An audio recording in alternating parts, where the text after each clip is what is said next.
Ladies and gentlemen, we are alive once again. Another week, another wacky world that we live in. This will be episode, I believe, if I'm not mistaken, 46. Yes, 46. We're 46 episodes in, people. Wow, I just botched that. We're 46 episodes in, people. As always, this is the Team Heal podcast. No longer gut check. We had to can that concept, but you know what? It is what it is. I keep saying that word. I don't know why. It is what it is. I've been saying that as of late in my videos. It is what it is. I might make a sure of that. It is what it is. I'm gonna make a sure of it. I don't know. I'm still planning it, but you never know. Anywho, this is Team Heal Podcast, episode 46. Myself, Heel Steven, joined by Knowledge of Wrestling, and the return of Duo Dream 2K26 26. Yeah, how you been, man? Hi, I'm doing good, man. Glad to be back. Once again, another week. Now, legit, how you been? I've been pretty good too. My MacBook is finally in California, but they're gonna tell me by like Monday or Tuesday what's the real problem. So right now it's in the hospital. Right now it's in the hospital. Yeah, in the hospital. Oh, damn, poor Mac. Our thoughts and prayers go with your MacBook. Yep. You know, it's funny, when I was in high school, right? I had a teacher once tell me, oh, MacBook are for sissies. What? Man, MacBook are for sissies. I'm like, It's pretty useful. It's just one. I mean, to me, again, you know, I'm not really big on this technology. You know, we should, you know, because, you know, again, all of us, we're content creators and we make videos and, you know, people would assume, oh, you know, they make YouTube videos, they shouldn't, you know, be on their technology and, you know, programs and all that shit. You know what I mean? Yeah. Oh, yeah. I get that a lot, too. Like, there's people that know in my job that I make videos on YouTube and they're like, oh, what'd you talk about? I'm like, I talk about wrestling. You know, like, you know, it's fake, right? I'm like, yeah, yeah, I'm aware. Yeah, I'm aware it's fake. I know, but you know, you realize with the music you're hearing, what you listen, what you watch on TV, like you know, the Bad Girls Club of Atlanta or Philadelphia or wherever the fuck they're at right now, or you know, the you know, all that crap that you see on TV, the music videos and the music you hear is fake as well. They're You all know, fake. but you don't see people complain about that now, do you? Nope. You know, I'm like, all right, I'll tell you what. I'm like, I'll tell you what. I told this one girl once. How about this? How about I hit you with a suplex where we're at right now, and let's see if you get up. They're I'll not take gonna get up. I'll take a bump right now where I'm at. I've never done it before, but you kind of get the idea, right? Mm-hmm. And let's see where you know. Let me put you in a triangle choke or in a Kimura, and you tell me if that's fake. I've been in a Kimura before, and they're not fun at all. I've actually seen Like you. a real one. I've seen you lock into Kimura once. I've seen it. It didn't go into your Yeah, match. that's actually my finisher now. I call it the keys to higher education because it's like a key lock. So I was like, keys to higher education. I'm a teacher, so everyone likes it, and I thought it was simple and it made sense to be a finisher. You know what I mean? It does. You know, I think honestly submissions are the way to go. And I mean, depends who you are though. Like we established last week. You know, there's certain, like for example, Bo Dallas. You know, Bo Dallas has that the Bo Dog, and let's be honest, that has to be the most sissiest finisher in all of wrestling. I don't care. I don't care who you are, but come on, all right. So it's pretty much as vicious as the Dudley Dog. Would you put that in that same category, or would you think the Dudley Dog is more, you know, impactful, if you will, no pun intended, to you know the Bo Dog? With the Bulldog, it reminds me of Trish Stratus. But when it comes to the Dudley Dog or the Acid Drop, wherever you want to call it,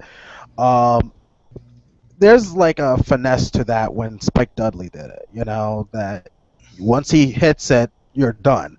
But then when it comes to the Bulldog, it's like it reminds me of Trish Stratus for some reason. I mean, it's an effective move. Don't get me wrong, but as a finisher. Not so much, you know, because I see it so many times from CM Punk doing it after he does the high knee in the corner and then does a bulldog. It just kind of doesn't screams out finisher anymore. Just more like a regular move. I hear you. I hear you on that. I agree with you on that too. turn my volume, because one thing I hate when I'm doing these podcasts, like my phone goes off or I get a call, I'm like, yo, you already know I'm not, I hate that. I just hate it. Like, it's annoying. Oh yeah. Just putting my shit on silent, even the media.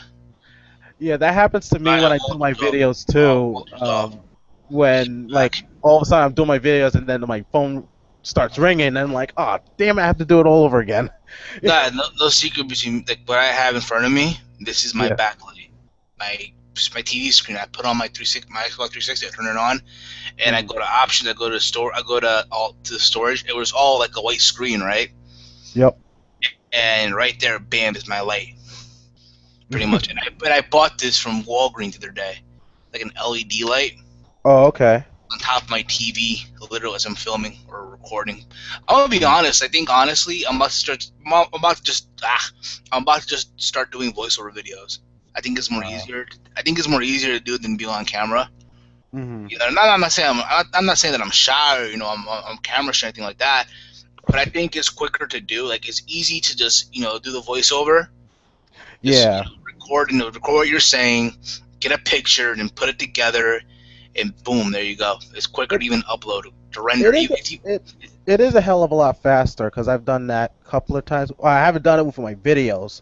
With me, I kind of like to have people see my expression on my face as I'm talking because I think it's more impactful. But I don't think I have the voice to have to say like my voice can speak the whole thing on my topic. For me, I kind of like to have my face there. But you have a voice where it's like everyone can listen. You know what I mean? So I could see you doing.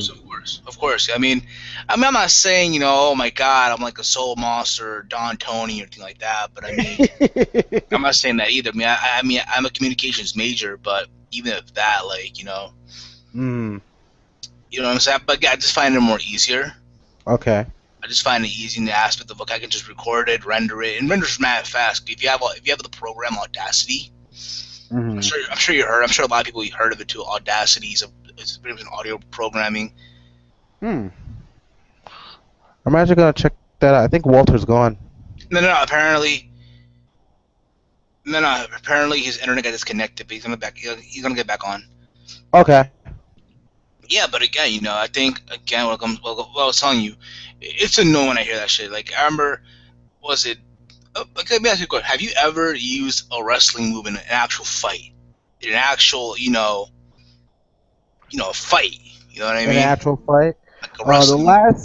The last actual fight I've been in was in high school, in my senior year, and that was like almost more than 10 years ago. But anyway, got into this fight with this one guy, and then the first thing I did when he charged at me, I put him in a headlock and did a headlock takedown and just start wailing on his face. So that's like the one wrestling move that I've actually done in a real fight is a headlock and a headlock takedown. I've done the German suplex.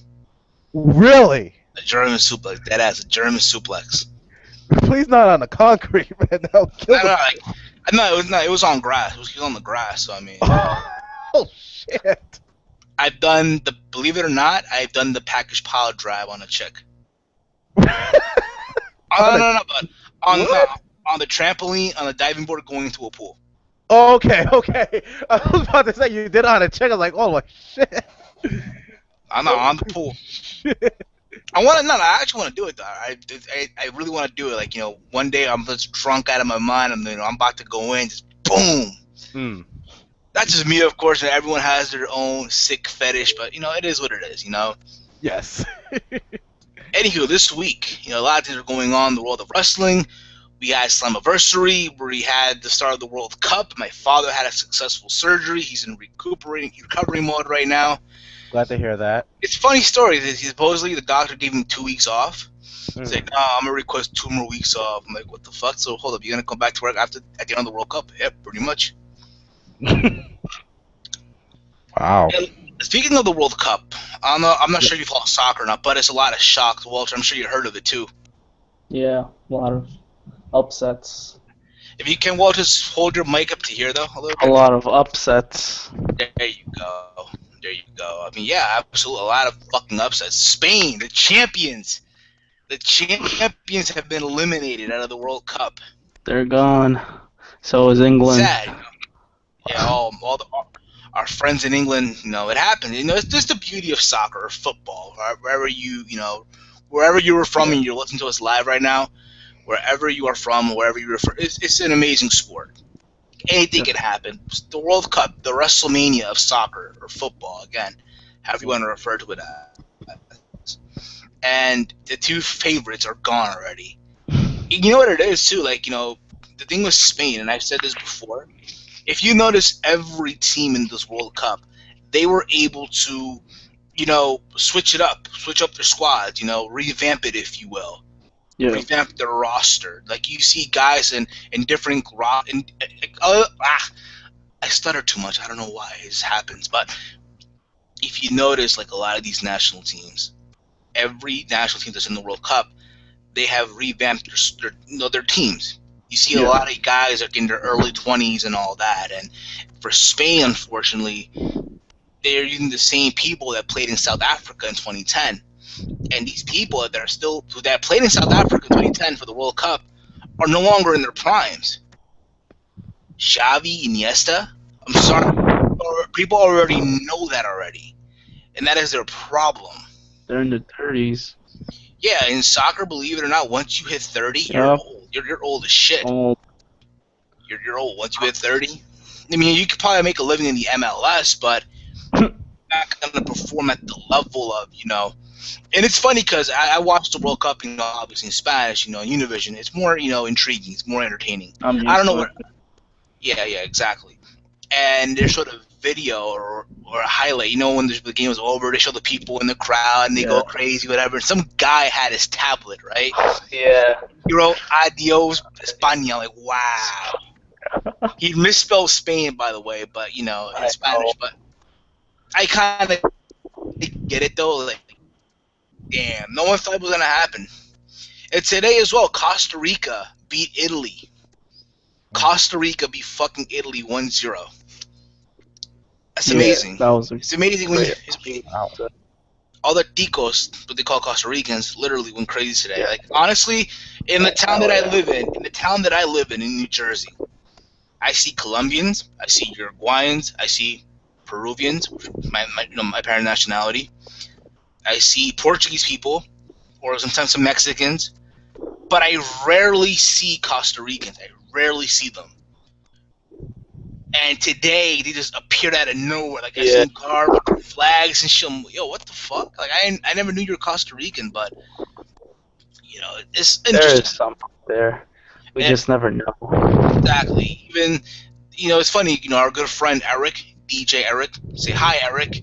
He posted a meme on Instagram where I think it's Mr. Burns from The Simpsons telling his employees in Spanish, if your team won the World Cup, you can go home early. And there's a picture of Homer Simpson, I think, two other guys with the Mexican flag, the U.S. flag, and the obviously Costa Rican flag, and they all won their game in the World Cup. And they're like, yes. And there's a guy in the bottom with the Honduran flag all depressed and down, and shit. Like, damn. They almost won today too, but hey, it's a better team. Yeah, my stepfather said went crazy, but enough about all that. Let's get into wrestling. People, I'm sure. Where the fuck is the wrestling talk? This is a wrestling podcast, guys. This is not a soccer. What the fuck is this shit? I don't want to know, Heel Steven. You put a girl in the package pod, right? I don't want to know, dude. Dream Pizza guy in a headlock 10 years ago. Well, come on.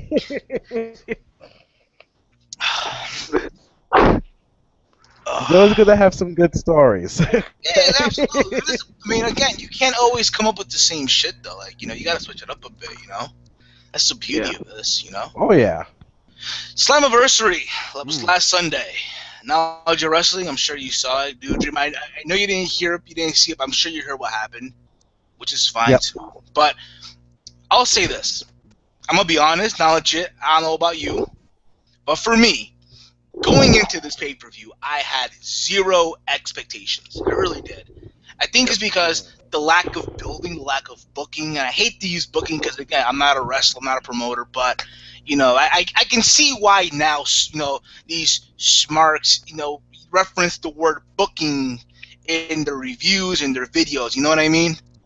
Yeah. And I try to go out of my way to not say the word booking. I try to go out not to say it, but I understand now why they say it. I get it now. You know what I mean? Mhm. But again, I had zero expectations going into this, and I'll say this: I was proven wrong. I thought this Really? pay-per-view wasn't very good. You know, entertaining pay-per-view, easy to sit through. You know, and the Yeah. crowd in Dallas were hot. It was a hot crowd. And listen, when it was good, it was good. Right. But when it was bad, it was bad. Hmm. Think about this. It will not be a TNA pay-per-view without wacky, you know, make you want to scratch your head like, what the fuck is happening booking? You know Yeah. what I mean? That was some of that. Or the quote-unquote Vince Russo booking. Yeah. Oh, don't get me started with Vince Russo bookings.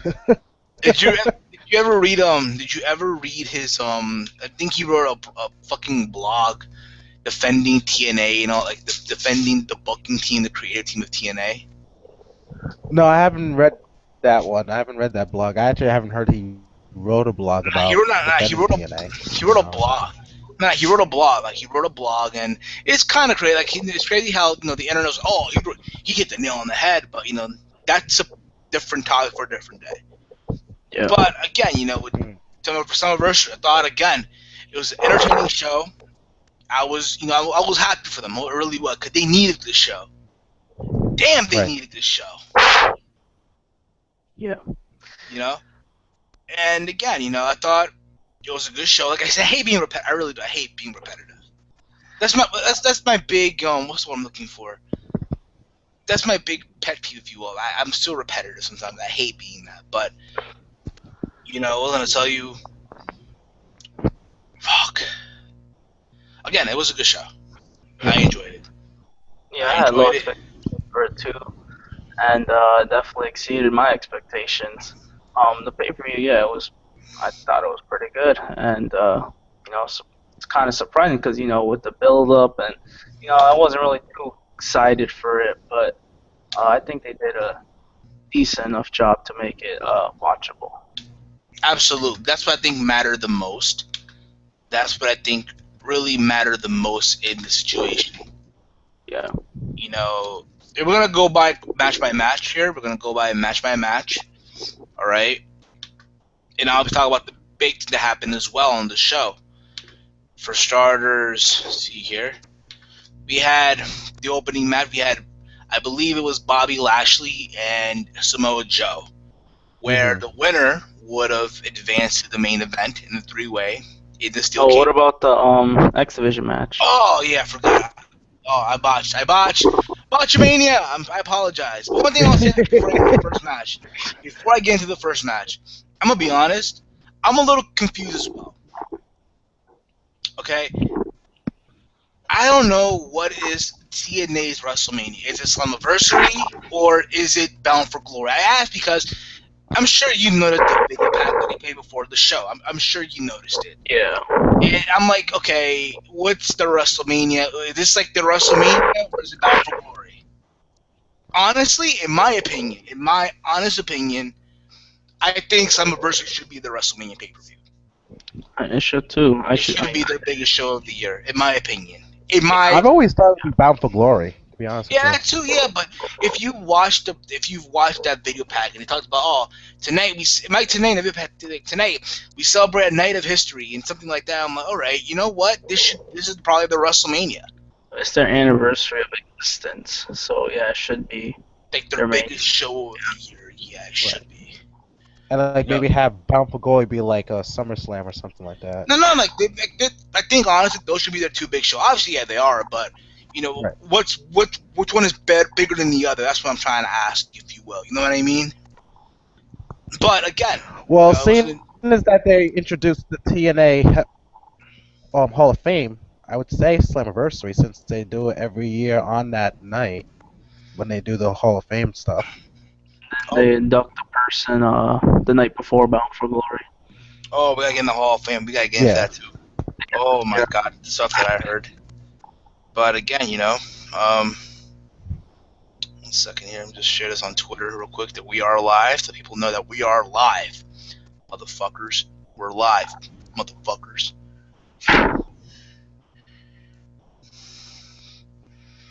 But again, like I was saying, I thought again the match started off with the Ultimate X match. We had Sonata defending his X Division title against Tigre Uno, Davey Richards, Eddie Edwards, I believe also Crazy Steve. Yeah. And the return of Manic. I'll say this about this match. Crazy Steve was fucking over. Who would have thought? People like the menagerie. Yeah, I mean, again, it depends where you go, though. That's the thing about it, too.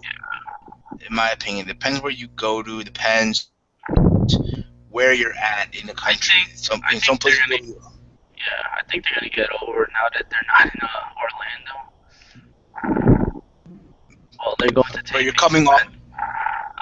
You're coming on and off, bro. You're coming on and off with your mic. Oh no. There you go. There you go. Alright. No, I think the menagerie will get more over.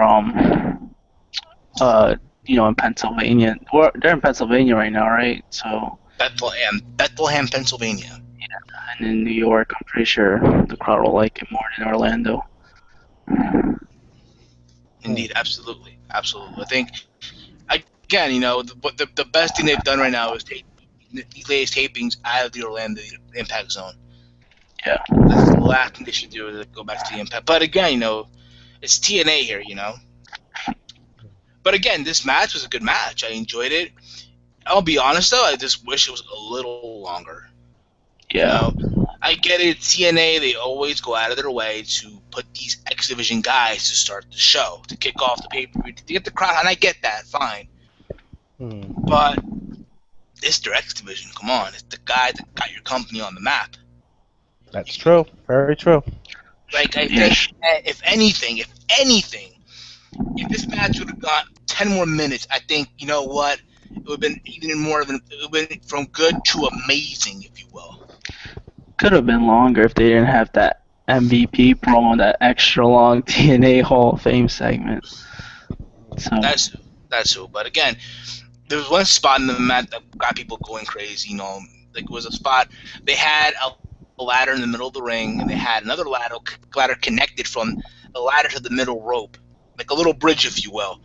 And Davey Richards was climbing the ladder, and in comes man. They do like a sunset flip, or Davey gets hit his back on the ladder. That's like on the bridge, and the crowd just went ape shit for it. And then Sonata out of nowhere, climbed up and got the belt. I'm gonna be honest. I thought this would be the moment where Sonata would lose. No, I did hear rumors that apparently he might go back to Japan, for Wrestle 1 with the Green Muda. So I was expecting, all right, but it didn't happen. Probably losing at an Impact taping. I don't know, but I mean, Destination is almost around the corner, so it makes you think: will he be the one to, do the option C? Perhaps. Option C, hey. But again, it was a good match. It was enjoyable. Good way to kick off the show, but I just wish it was a little longer. That's all I will say. Yeah. What do you think, Legit? Yeah, I think it should have been a lot longer, because once the match started picking up, after that Davey Richards spot, and I thought there was going to be a lot more, and then Sonata just wins out of nowhere. I'm like, damn, that wasn't really a long match, So. Absolutely. And then we had Samoa Joe versus Bobby Lashley, where the winner of this match would go into the steel cage and face Eric Young. In this match, I'm going to be honest, I've seen both guys have better matches in the past.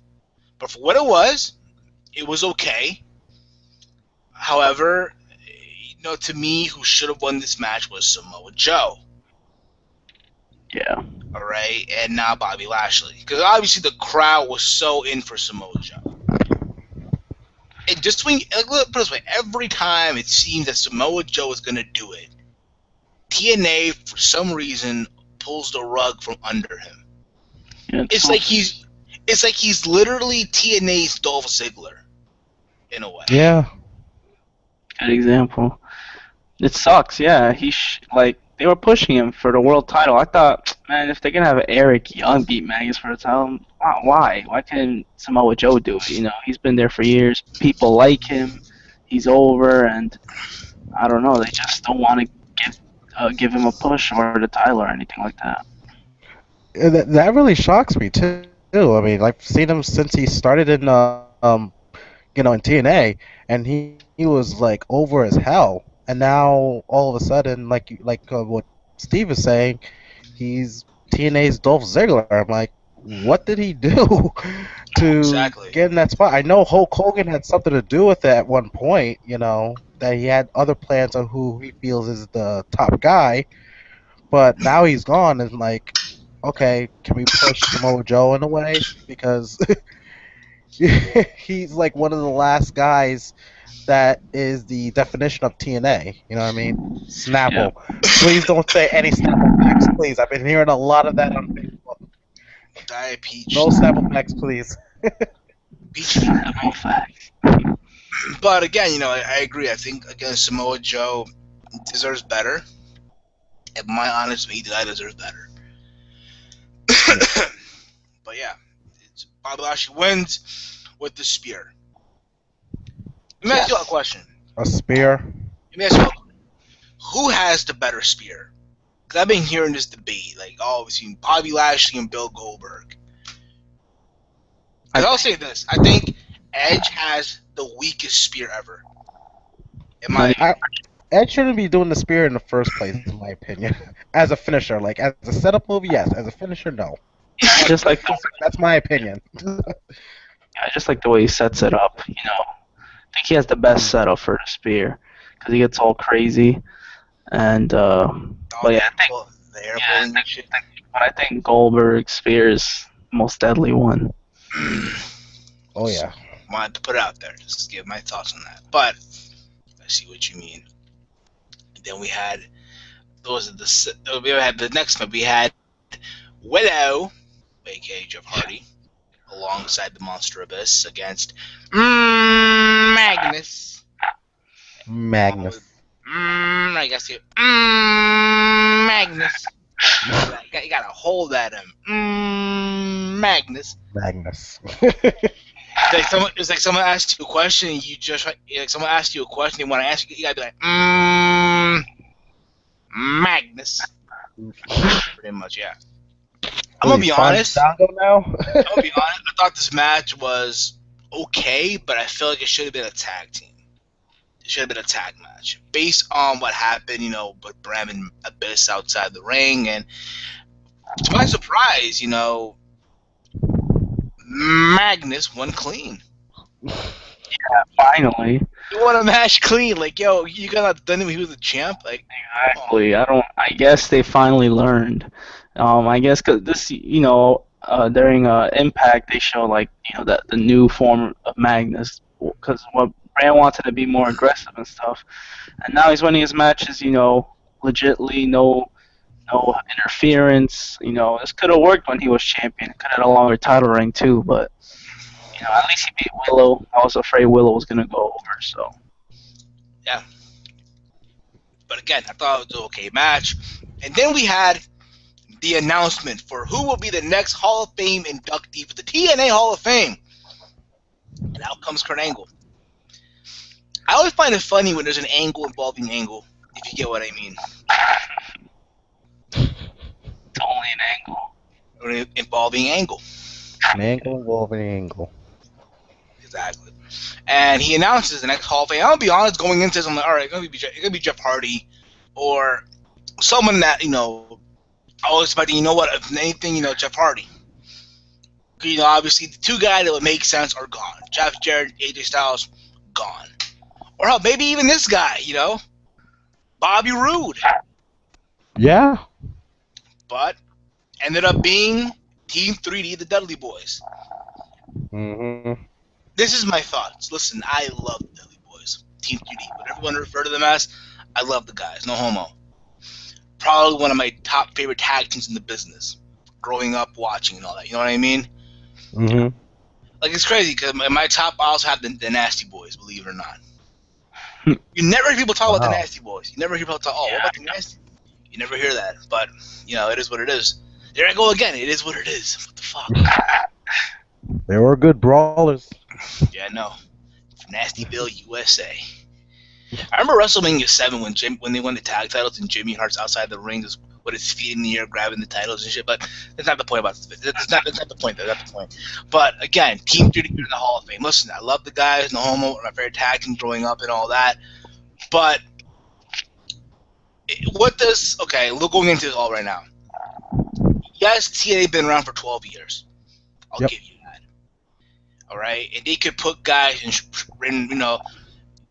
what's what I'm looking for? Acknowledge them in a high regard. Fine.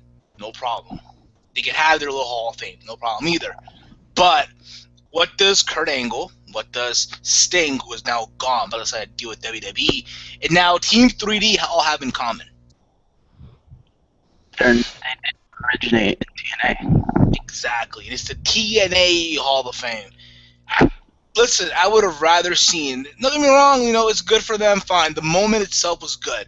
I enjoyed that moment, that segment. You had them both in the ring, they're hugging, and the crowd went crazy for it. I thought that was good. Again, the crowd in Dallas were on fire that whole pay-per-view.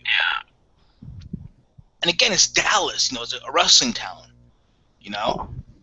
And again, I would have rather seen guys like, Beer Money, AMW, Triple X, Yes. the Naturals, or remember that Phi Delta Slam in the Hall of Fame first, the team, because it's a TNA Hall of Fame.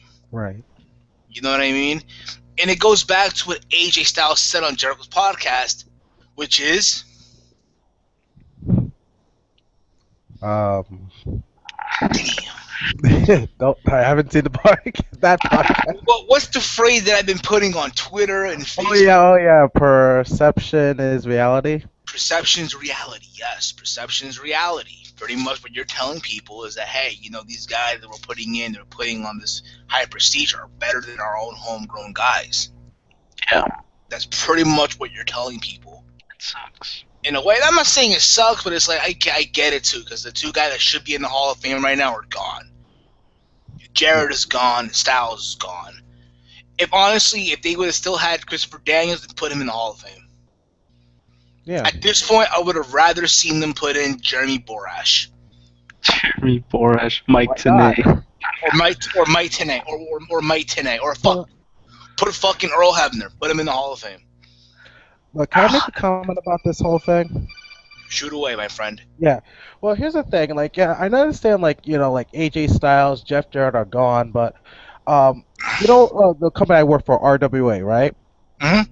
Yeah, we actually have like a Wall of Fame wing where we honor people who used to be part of our company that actually did a lot of good for the company, and these are people that don't work for us anymore, and we still honor them because they've done so much for us. And I feel like TNA should do something like that. Yes, they're gone, and maybe they're part of the competition, but at least recognize what they've done. I didn't mind Sting being part of the Hall of Fame because I felt that Neither did I. I didn't mind it either. when TNA first started, he was one of those guys that helped launched it. He helped launch TNA, even though he didn't stay for a while the first time, but then he became a regular later on. With Kurt Angle was questionable because like he just came in. Is it because of his accolades in WWE is why he's in the Hall of Fame, or what he's done for TNA? I think for the wrestling business, but still, again, it doesn't rectify the fact that, again, it's a WWE guy you're putting in the Hall of Fame. I think Right. TNA just wants to induct these guys before WWE does. I get that. I get it. Fine. I understand that, but still, I mean, again, remember, you're homegrown guys who are there right now, who are there that, you don't know if they're going to be there forever. You don't know that. But still, I mean, to me, these guys should have gone in first. Right. I'm surprised Abyss didn't get inducted. I think Abyss, unfortunately, they kind of killed him to me. As in, with this new costume that you see him now in, is like he became more humanized. Like, you humanized the monster Abyss, who was supposed to be a Yeah. monster. You Right. humanized him. They humanized the minute they had him talk. That's when they humanized him, in my opinion. Yeah, I've always believed when it comes to monster heals, yeah, it's always best to keep them silent because the moment they talk, it kind of destroys the mystery of that monster. Same thing happened with Brock Lesnar. I wish Brock Lesnar never talked, and even Kane. I wish he never talked. But now it's like the moment they talk, it kind of defeats the mystery. You know what I mean? Exactly, yeah, absolutely. It goes back also, I was going to tell you, I think Styles said it best also on this podcast. You know what they should have done as well with the Abyss? They should have brought in Delirious. The guy he wrestled in Ring of Honor, but he's more like the booker now for ROH. Right. He's the guy with the mask who talks just random gibberish, right? What they should have done is bring him in to TNA to team up with Abyss and have, with Delirious talking his blabber, an Abyss can understand what every word he's saying, and that would have been the tag team right there. You know what I mean? Imagine the mask would have sold. I'm surprised that TNA has not gone out of their way to sell Abyss mask. Wow. You noticed that, right? Wow. While you mentioned that, I just noticed that now. I was They've never gone out of their way to sell an Abyss mask. Like, They sell Kane mask. WWE sell Kane masks, they sell Mankind masks, they sell Sin Cara and Rey Mysterio, but TNA never did a. Wow. I know. Wow. Very good point, Steve. Very good point. I know. Oh, damn. Get down. But And even the lamb masks are selling like hotcakes too. my light just fell down, but whatever. I'll fix it. But yeah, even the land masks were selling. But you kind of get the idea, though. They should, the mask would have sold money, I think, for TNA. Yeah. But what can I say? It is what it is. Mm-hmm. But again, I don't mind it, but I just feel like you should have been other people gone in first before Team 3D. Yeah. What do you think, Legit? Yeah, definitely. Someone else could have won. Yeah, Team 3D is a good tag team, yes. One of the best tag teams. But, yeah, they need to start inducting more people that started with TNA, that helped TNA grow. Even if they're not even in the company, just contact them probably just for a one-time deal, So, I mean, it shouldn't be that hard. Exactly. Absolutely. I'm surprised Low Key didn't get it inducted. Loki or Senshi, whatever they used to call him. Senshi, Loki, whatever. Same guy. Cabal. Or the whole triple fucking X. Or Amazing Red. Oh my God. Or James Mitchell. Yes. I love that guy, and they still need to get their butts in gear, Dixie. They had him for like a one-night only event. I'll be honest. We'll get into this later, but Dixie kind of won me over. She turned me on, normal. She did it last night on Impact. Sexy. But we'll get to that later. We'll get to that later. Yeah, we'll get to that later in this podcast, if you will. So yeah, after that we had the next match, which I believe was Kenny King versus Austin Aries, which was probably, some people's eyes, the best match of the night. In people's opinion, this was the best match of the night. I thought it was a good match. It made sense seeing Aries go over because, again, you're not going to have Bobby Lashley and Kenny King in the steel cage against Eric Young. That'd be a handicap match, but I'm happy that Aries got to it. And when it happened, I'm like, yes, it's going to happen. But at the same time, I'm like, you know what? It just might not even happen.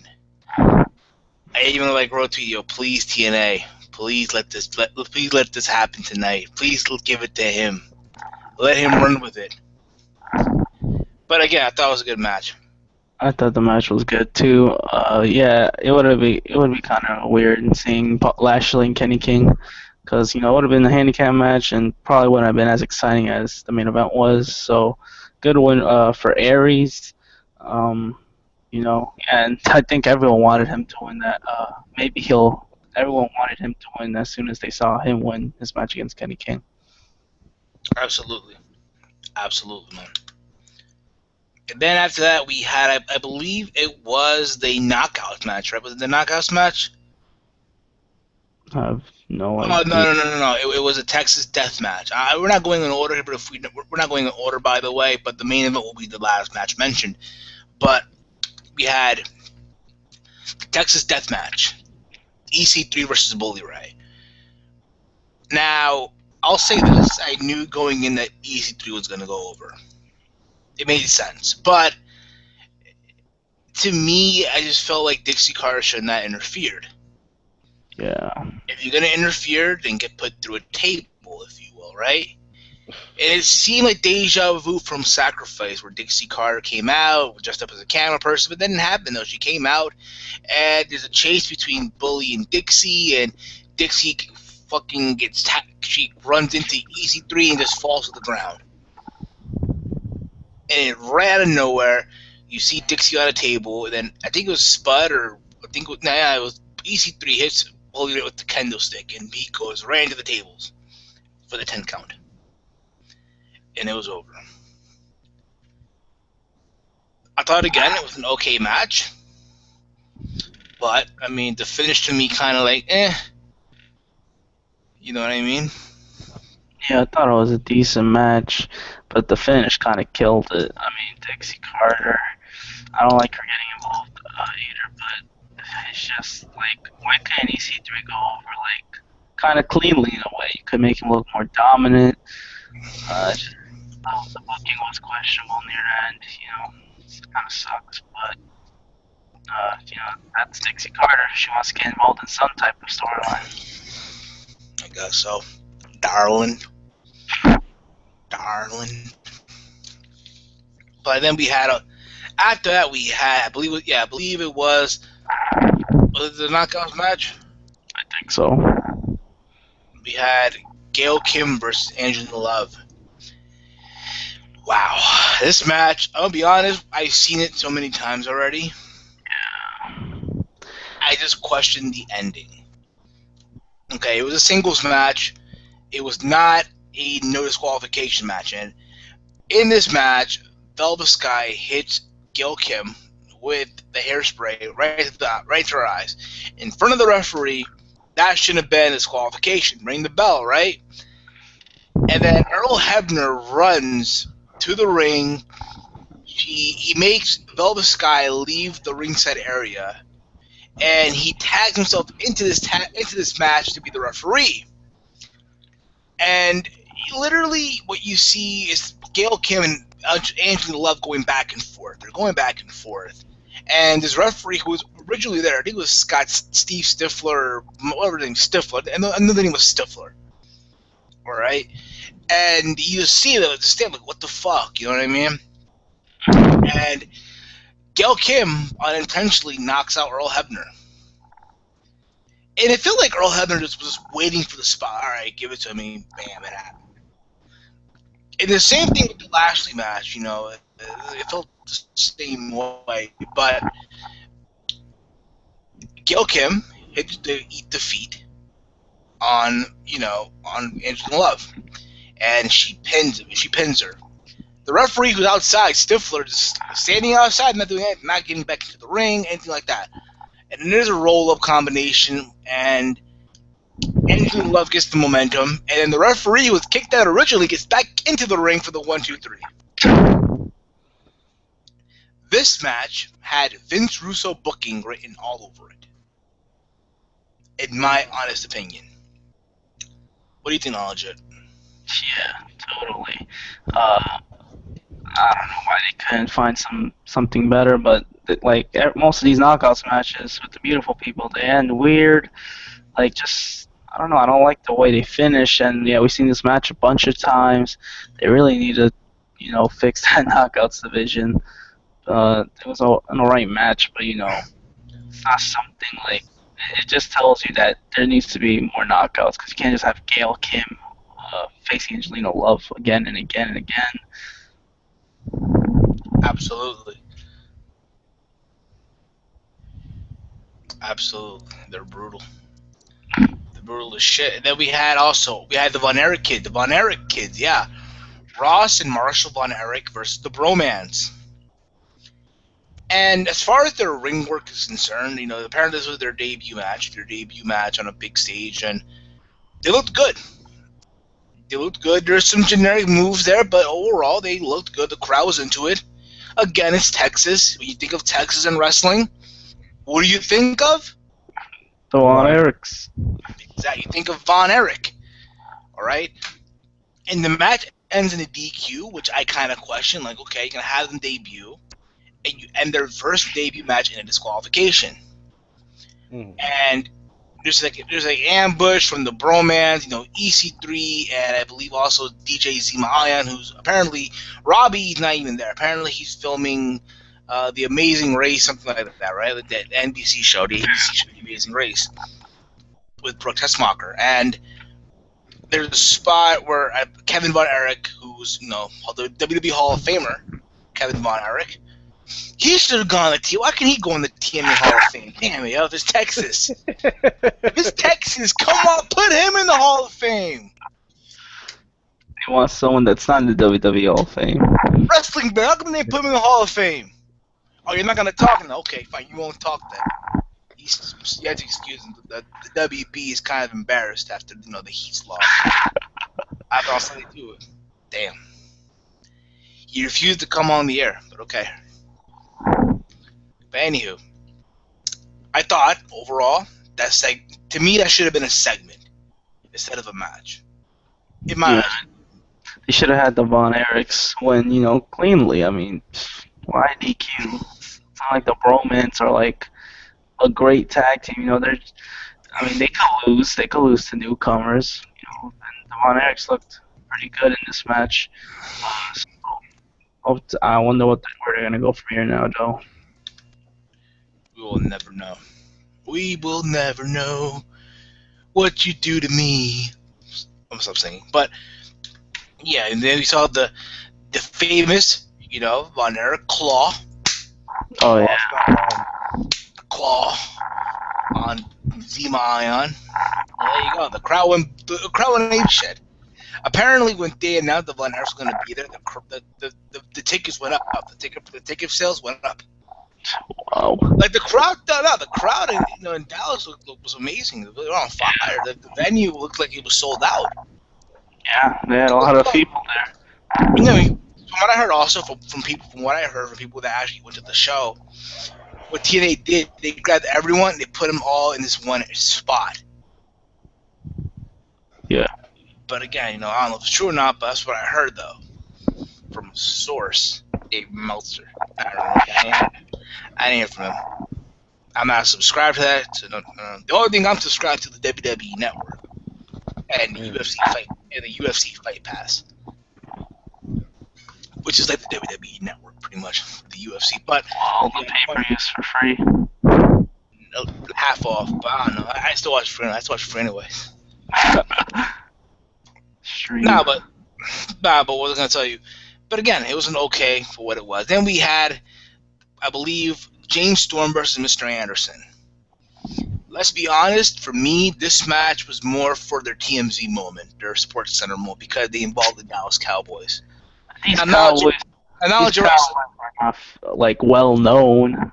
They were like probably C superstars. Now, knowledge of wrestling, you follow the NFL. Chris, you watch football too? No. Okay, well, knowledge of you're the football guy here. The guys that were in the Cowboys, and were they in the playoff? Were they in the season? Were they, I have no idea. They're people that I've never heard of, and I usually should know them because Cowboys face my favorite team twice a year, but they're not like a. Who's your favorite team? My team, my Giants. Damn. New York Football Giants. They do better than the Cowboys most of the time, but this is what kind of. Now I'll get to it after the match. Oh, what the hell? What are you talking about? What are you talking about? I don't know. You're seeing things again, bro. You're seeing things again. That's not the point. That's not the point, though. But again, I'm not. I don't follow football. I don't follow the only football that I follow is what you're seeing in the World Cup. To me, that's football. But It is football. that is, the legitimate, the lineage football, if you will. Yes. But I'm not sure if these guys that appeared were they like, big, Dallas Cowboy players, or are they on the bench? Are they, They're like third string, fourth Okay. string. They So made there, it look like they were big. so there was no Tony Romo. There was no No Des Bryant, none of those. Okay. But again, that match itself was like a throwaway match just so they can get their Sports Center moment, which I'm not even sure they got it or not. I don't think they got it at all because they were busy talking about the NBA Finals. I don't know. I heard they got TMZ spots, so I mean that was good enough. I mean, why is Mr. Anderson celebrating with the Cowboys if he's from Green Bay, Scott? Yeah, that's what I'm asking too. Like, yo, what the fuck? You know what that's like? That's like Leo Messi celebrating with Real Madrid. Exactly. That's Like, if I was in Mr. Anderson's spot, I would have never done that. I would have said, no way am I celebrating with these guys. that would have been like that would have been like fuck. LeBron James celebrating with the Spurs. It's like LeBron celebrating with the Magics. The Magic. Florida rival, Derby, if you will. Probably not even. He might not even be in Miami anymore. That would be like Dixie Carter celebrating with the WWE. Or Vince McMahon celebrating with with the Carter family. Wow. If they're celebrating, that means that they bought the company. Oh, never mind. That would have been like Gabe Sapolsky celebrating with with Dixie Carter or Carrie Silken now. But it is what it is. There I go again. It is what it is. You should make that a drinking game. Right ahead of you. I know you say that. It is what it is. Bing, bing. Oh.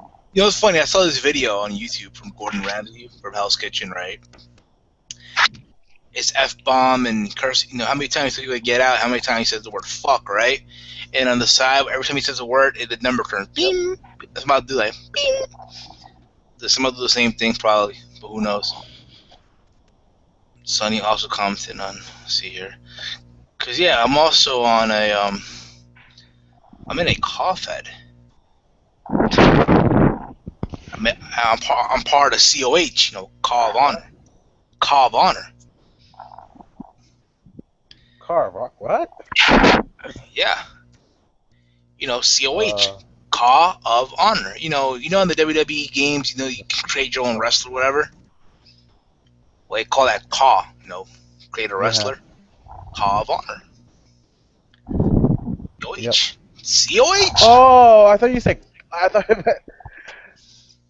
Okay, I get it now. I thought it was like.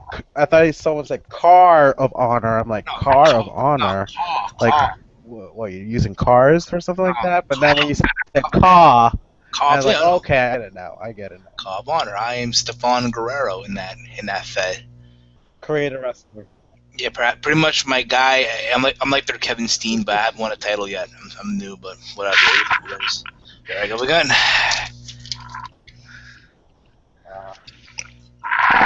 Then we had the main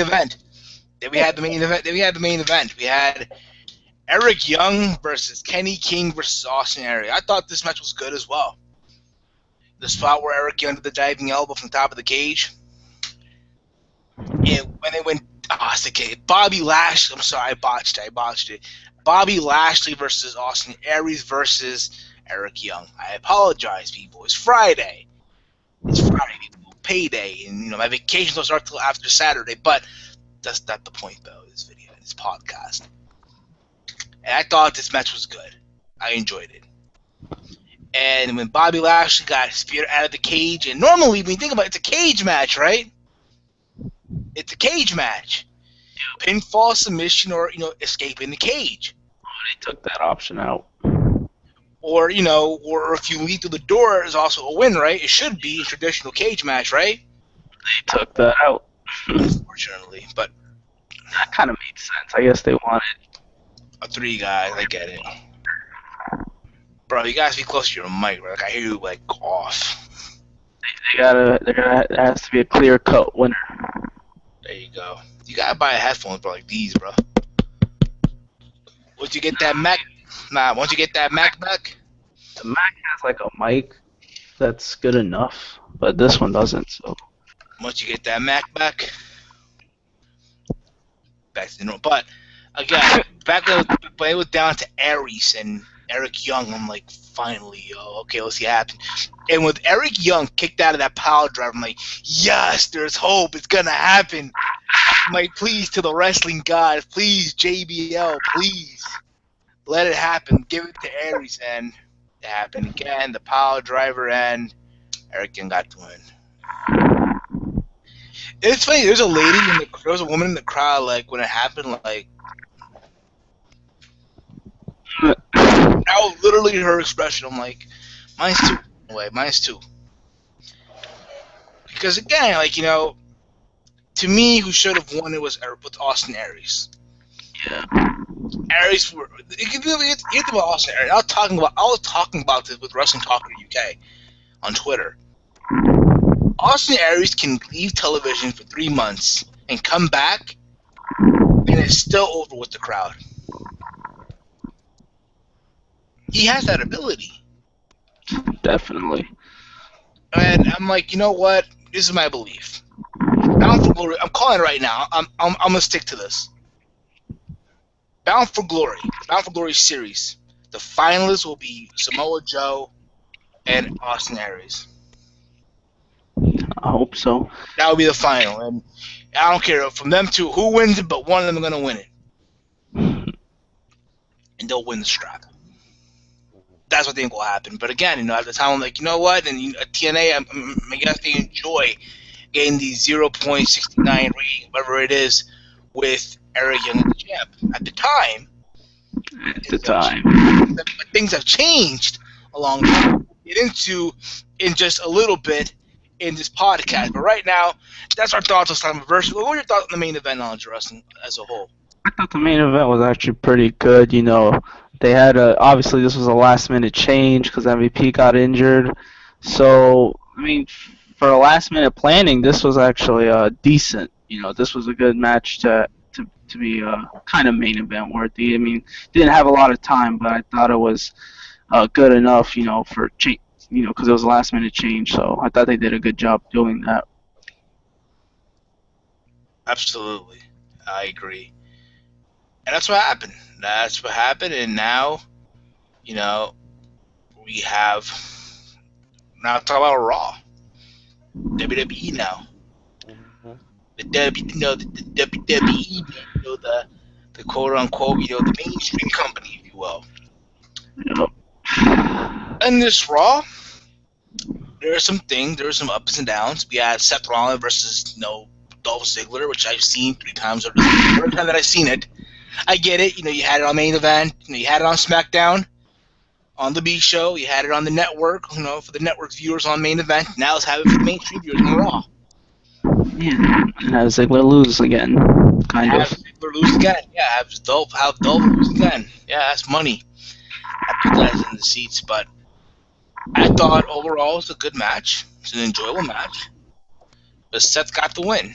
I don't know if you know, but there's a spot in the match where I think there's a botch where Dolph tries to go for like a DDT, and Seth catches him in the air, and he was trying to go for the running power bomb to the turnbuckle, but he had trouble trying to hoist up Dolph Ziggler. You would notice that watching the show.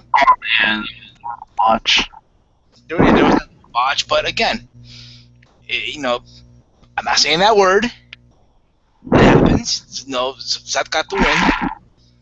And not even now, hold up. He got the win. After that, Dean Ambrose came out and tried to attack Seth Rollins.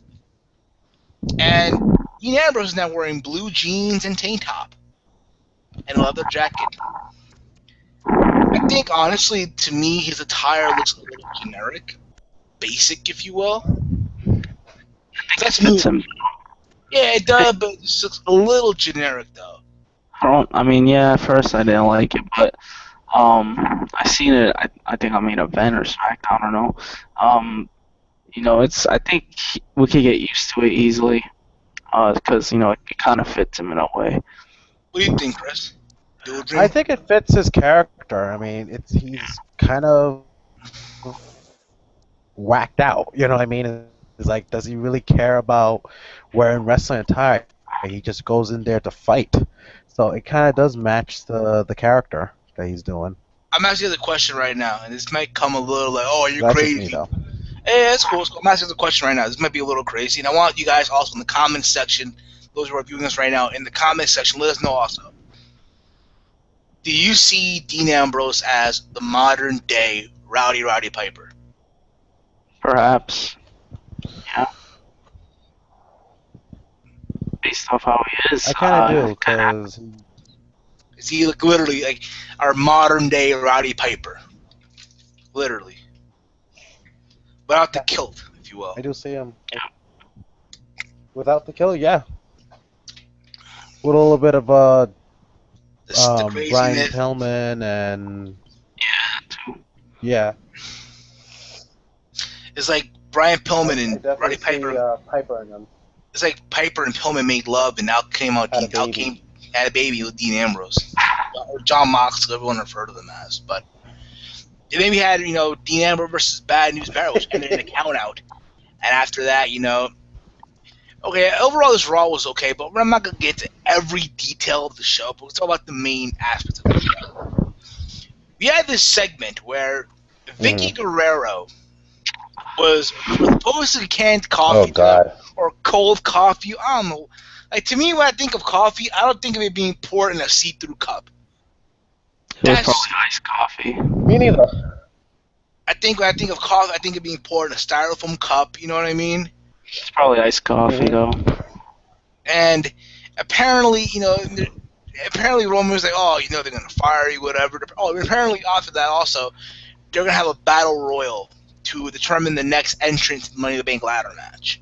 And apparently Roman Reigns was not allowed in this match. So Vicky Guerrero gives the coffee to both Triple H and Stephanie, and apparently there was something in Stephanie's coffee. She drank it, and then she got sick, whatever.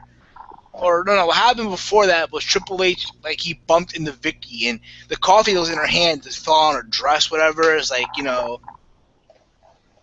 what's that? There's like a promo backstage, but I think it was Renee Young and Stephanie. And Stephanie got sick, whatever. Like, I thought because she saw somebody, whatever. But she leaves, and out comes Paul Heyman. They're talking about the Money in the Bank ladder match between Paul Heyman and Renee Young, and then Paul Heyman pretty much does his typical thing. My client conquered the street, Brock Lesnar. The works. The works. Talked about how Cesaro might conquer the Money in the Bank ladder match with the WWE Heavyweight title, which I wouldn't mind. Gave us a spoiler. He said that Cesaro was gonna win the title match. The title match. I'll say this right now: if it happens, you're gonna see. I'll make a video of myself marking out. Holy shit! I will mark the fuck out if that happens. I will run I will run my whole block. The whole internet will mark out. But okay, then you see this segment where Stephanie's in the bathroom, and Vicky comes in, tries to check up on him, whatever. And apparently, mind you, Stephanie's in the girls' bathroom, so Triple H can't go inside. And he tells her to go in, check on Vicky. She opens the door, and the next thing you see is Stephanie vomiting on Vicky Guerrero. Now, I know she didn't really vomit on her because it felt like someone just put a water gun, put vomit in, and just shoot that right on Vicky's face. That's what it looked like to me. Yeah. Especially when Stephanie came out, you didn't really see vomit around her face. Exactly. No. So you knew, this is not real. She didn't really vomit in her face. And it's like, it's fun to me. It really is. It's fucking hilarious. But at the same time, it's like, damn, you should have stayed in school, for real. Well, she's about to leave anyway. Yeah, to my understanding, she's leaving. Yeah, she's leaving. And apparently, Triple H told Vic, you know what, you're in charge now. And the next thing you do, what do you know? Apparently, Roman Reigns persuaded Vicky to put him in the Battle Royal, and he did. And she did. The Battle Royal was to determine the next entrant to the Money in the Bank ladder match, and Roman Reigns got the win after eliminating Rusev. Bublia, Rusev. By the way, before that, defeated Heath Slater, and Heath Slater cut this promo saying, "Oh, you know what? I'm tired of you in Russia. If y'all love it so much, why you go back to Russia?" And I'm like, okay, they're hoping he's gonna be a baby face and squash. Maybe he'll get a baby face push. I doubt it, bro. If you lose to Rusev like that, bro, I'm sorry. He's gonna be he's the next Kurt Hawkins, the next Zack Ryder. Let's face it. Unfortunately. Let's Unless he turns to Clem Layfield. Clem Layfield. I wouldn't mind that, but that's what happened, though. I wouldn't mind that at all. But then the Battle Royal itself was okay. It was an okay match, You kind of knew going in when that happened and all that. They showed a video. They showed the picture, the display picture of who would be the match before they went to commercial, right? They showed the picture of all the guy or whatever. I'm like, you know what? The moment you realize that Roman Reigns is gonna win this match, you just know it. And he did. And they changed his theme song, by the way. They changed the theme song to Roman Reigns. He was the only one who got an entrance in that Battle Royal. Like, literally, his entrance is the same Song of the Shield, but just toned up, just a little tuned up a bit. Nothing much, but Dean Ambrose got an entrance too. I heard he got a cool. It's better than Seth Rollins. I heard Seth Rollins' theme is gonna get changed though. They know it sucks. Hopefully not like Cesaro's theme. That's not good. I heard that too. But yeah, Roman got the win. He eliminated Rusev. We also had the debut of Stardust. Right. Stardust, the debut of Stardust. I'm hooked. I'll say this. I thought the name is a name that you would give something a Budman would give marijuana. Hey, yeah, yo, bro, I got that Stardust, bro. Come check me. I got that Stardust, bro. I got that Stardust. Try to pop the Stardust. I sniff you some Stardust, bro. Got that Goldust. Stardust. I dig it. I thought it was funny. Stardust. I thought it was funny. I thought it really was funny. Alright, I'm not taking it serious, like holy crap, but It's kind of a legit tag team now.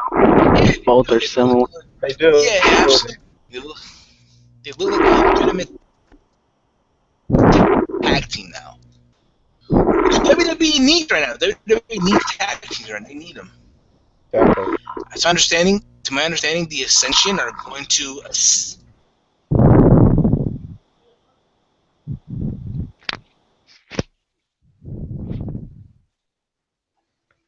Steve?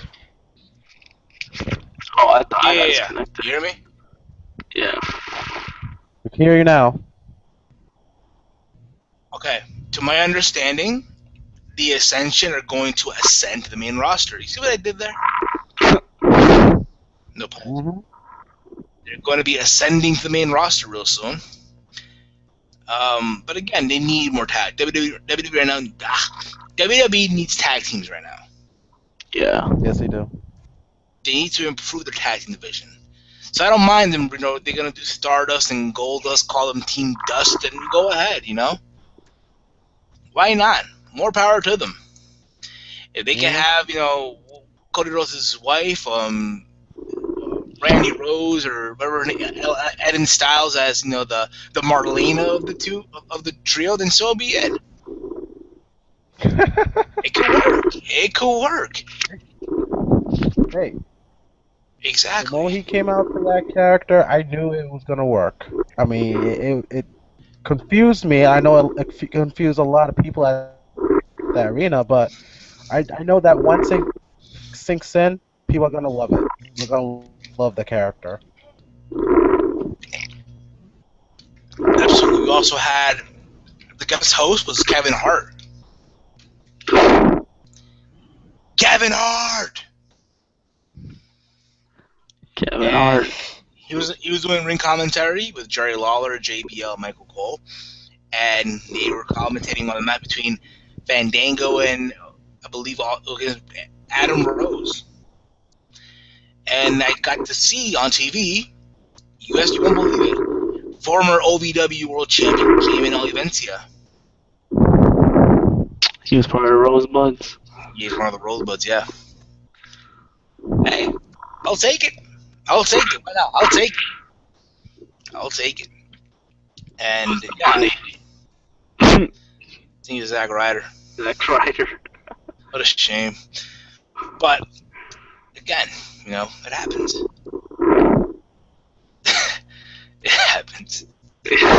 And the match itself, it was a short match. At the end of it, you saw Kevin Hart and Adam Rose celebrating with the Rosebuds, and yeah, there you go. Also, one thing I didn't think about the Battle Royal, Damien Sandow came out dressed as LeBron James wearing a Miami Heat jersey because they were in Cleveland. Are you? They were in Cleveland. He was the first guy eliminated from the Battle Royal. They were happy when he got eliminated. He was in Cleveland. He still wore a jersey after that embarrassing loss. I don't know, man. I don't even know, to be honest, but I thought it was funny. It made sense, though. I mean, Sandow, it's not like he doesn't even look sad doing these types of gimmicks. It's like he's enjoying them. He is. He's having fun with it. I mean, he's making it work.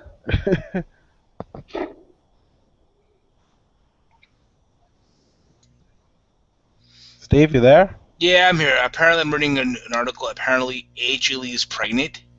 Oh, yeah, I heard about that. Oh, my God. That is news to me. Apparently, okay, Reddit user Mets Fan Forever is claiming a WWE source informed him AJ Lee is pregnant, which is why she continues to be on a hiatus with the company. While this might seem unreliable coming from Reddit, the same user broke news of AJ Lee and CM Punk being married last Friday, and that rumor proved to be true. Additionally, the user broke news of JGG's WWE release before it was announced by WWE, and the user also leaked several WWE Raw scripts in the past. The Reddit user had the following to say: "I have gotten word from a reliable source that AJ Lee is pregnant. I am looking more into the story and can't confirm yet, but I figured I would share the story here first with you fans. We may not be seeing AJ for a very long time or ever again if this is true." Wow. I know right now a lot of 14 and 15-year-old kids who beat their meats every fucking day are going to be fucking pissed right now. CM Punk, you lucky mother. Yeah. He really loves AJ. Got married, not having a baby. Having a baby, the best quitter in the world, BQITW. It's going to be weird So they're going to raise a little baby. People are going to think she's a teenage mom. Teen mom. So, hold on. Are they going to raise a little quitter? Or, Oh, come on now, Steve. I mean, hey, I can't help it. Like, are they going to raise a little quitter? A little. You're not going to let that up, huh? I mean, here's my thing about it. At the end of the day, the guy quit his job, right? Yeah. No matter how you look at it, he quit. He quit his job. You know what's funny, right? I could quit my job right now. And people can say, "Oh, what the fuck, bro? Why you quit your job, bro? You're making decent money. What's wrong with you right now?" It's hard to find a job out there right now in this economy right now. Mind you, CM Punk makes a lot of money, makes millions of dollars as we speak. His merch is still selling, and yet he quits, and oh my god, the guy gets fucking praise. I mean, he shouldn't get praised. He should have let the contract finish at least. But he is a smart guy. Yeah, he's a smart guy because he saved all that money, so he's not really worried about not getting. Not anymore. Well, no, he's not. He has now his child support. That shit child support now, B. That shit child support. No, it's funny, right? It's a picture on the internet. There's a meme, right? There's like a picture apparently some kid drew. And it's like it's two pictures put into one, right? Yeah. One picture is Lita, Adrian's a little kid, right? Yep. And she's like, oh, when I grow up, I want to be just like you, right? And Lita's like, oh, that's cute, whatever, right? And the next picture is like years later, where AJ's on top of CM Punk. She's like, call me Lita. Wow! So wow! Yep. Not only did AJ Lee took Lita's man, but he gave her a baby. Damn, yeah. So again, listen, we might not be seeing them for a long time now. If this is true, No. We ain't seen it. it's over. AJ Lee's retired now. I think, honestly. I mean, come on. I mean, it would suck because again, she was so over with the crowd. Yeah, but I think she accomplished. She got the US title, had it for a long time. What else are they gonna do with her, really? No. Probably not even gonna be in the WWE anymore. Hey, now we have a new crazy woman in Alicia Fox, so it's kind of weird. Maybe they might go to that other company, Global Force? Yeah, of course, Global Force Wrestling.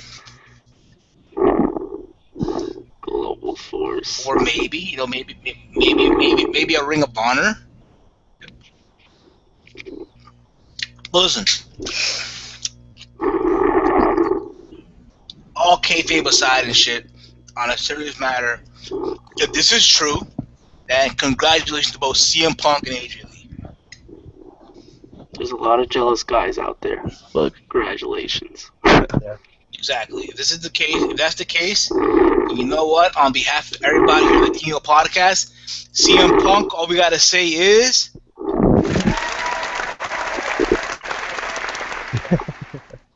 There you go. There you go. Yep. And WWE, because of all that, all we gotta say is. Wrong one. WWE, all we gotta say is.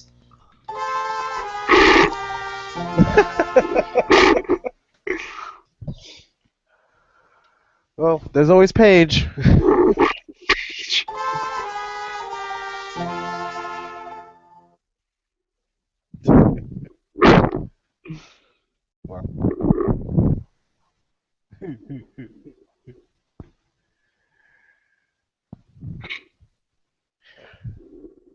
Oh, but anyway. Steven talking. I can't hear him. Yeah, I can't hear him either.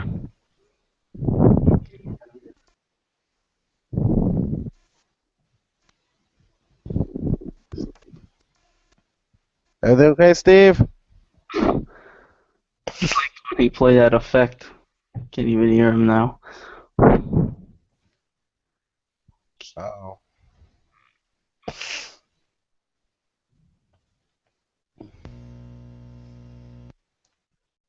I can still see him, but it's just...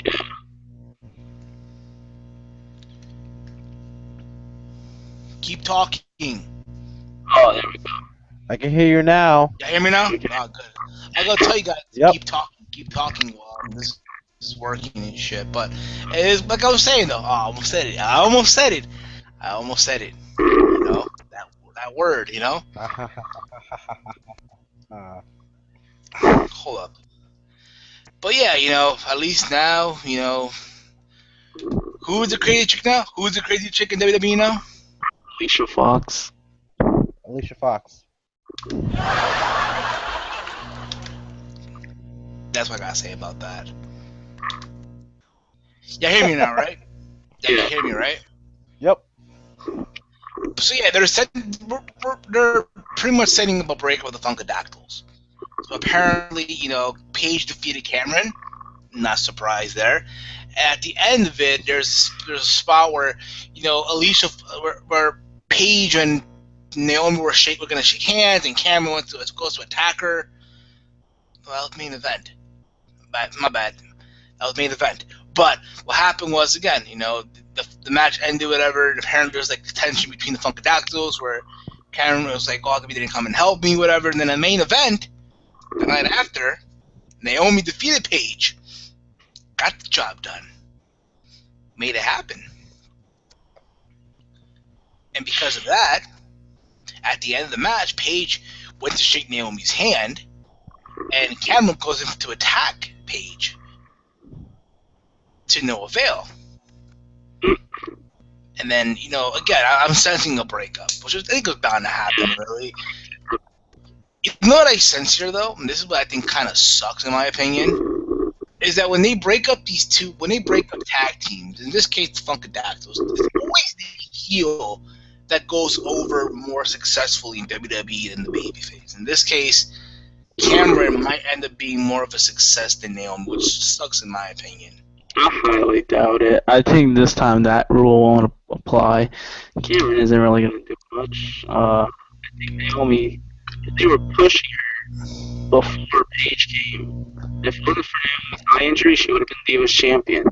So I think Naomi's going to get a good push. Cameron, I don't know what she's going to do. Probably get released in a year. But she's in Total Divas, so Rosa might just kept her job because of that. What do you think, Chris? Well, if she does get over, I'm kind of surprised seeing that. I don't know if everyone remembers, she was the one that was first eliminated from Tough Enough the first time when they came back.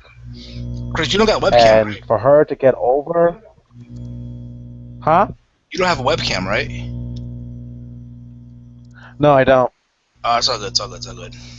I was trying to find one today, but It's okay, bro. But anyway, I think if Cameron gets over, good for her, but it still boggles my mind that she was still the person that was first eliminated from Tough Enough when it came back with Stone Cold Steve Austin as the head trainer, and then all of a sudden she gets a job. You know what I mean? It still boggles my mind to this day. But remember, her first match, her favorite match, if she gets Fox, that was her favorite match. Remember that? Yeah. The match with Lena and Alicia Fox. But if what? But if she gets over, she gets over. I think WWE sees something in her that we don't, But yeah, don't get me wrong, she's a cute girl. I don't know. The kind of girl who I go to a party with and just completely get wasted with, trying to nail it. And then wake up wondering, what the fuck did I do? You know what I'm saying? To me, Paige, Yeah, I see that. Paige is the girl I just want to cuddle up with and watch movies and sit on the couch. Yeah, that's pretty much out of the divas. Alicia Fox is someone who I want to cook with. Cook? Why not cook? What? Yeah, like I said before, I find it sexy. You want to cook with? I find it sexy seeing a woman cook. Seeing women eat. I find it sexy. That's me, of course. I mean, all of us have different ways of being turned on by a woman. Me is seeing a woman eat. Yeah. In some weird way, that's right. I'm not ashamed to admit that. You know what I mean? But yeah, I mean, we also had. There should be a new game. There should be. Go ahead. Sorry. I'm sorry. As you go ahead, please. No, I was No, I was just saying. Yay. I guess they have a delay. Sorry, man. Yeah, it's a huge delay here. But carry on. And apparently also,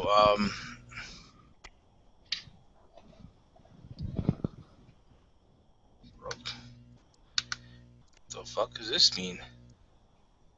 It might as well forum. I don't read the forums that much. What's going on? But I'm gonna say also we had the stretcher match between John Cena and Kane, where the winner would go on to be the final participant in the Money in the Bank ladder match. And no surprise, John Cena went over. I am not surprised.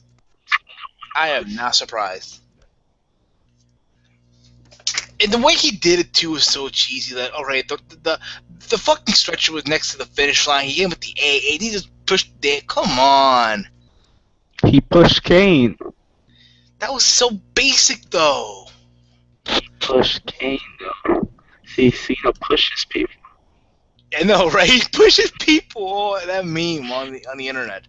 Wow. You know what's funny? You know what's funny too? Who did Bo Dallas wrestle on Raw? A battle royal. Oh, he's in the Battle Royal? Oh, he acted that long too. Damn. Dallas, yo. I want to see Bo Dallas win. Can you imagine if Bo Dallas would have won that Battle Royal? I He would would have have been marking out himself. I would have marked. I believe. Do you all believe? Yeah, he'll probably be in the other Money in the Bank match. Oh, which we'll get into now that you mentioned it now. So, as you all know, I don't watch main event. I just don't. I don't know why. But, you know, when I go on YouTube, I see the videos, whatever. And apparently, Seth Rollins announced that there will be a second Money in the Bank ladder match, which I think makes sense. You know, you're gonna give guys on the roster pay-per-view time, and hopefully in this one we see Dolph Ziggler. I'm calling it right now. What I see in this match right now is Dolph Ziggler, Seth Rollins, who are already officially in, Dean Ambrose, Kane. I would say both. He's the IC champion. He's not defending his title, but it could be Bad News Barrett. Bo Dallas. Bo Dallas. It could be It could be Fandango. It could be Jack Swagger. Jackie Swagger. Jack Swagger.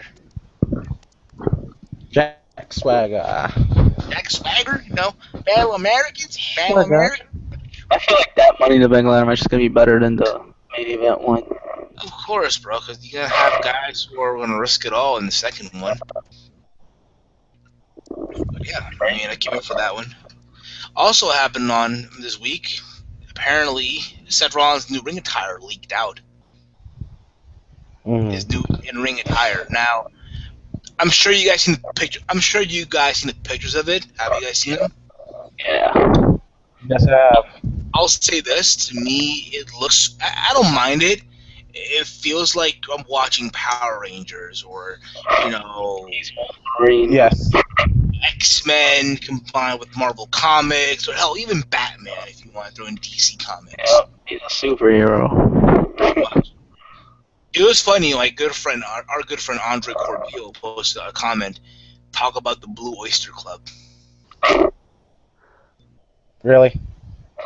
What happened? Blue Oyster Club, really? Yeah. He looked like a member of the Blue Oyster Club. I kind of laughed at it too. I saw the video. I'm like, wow. Wow.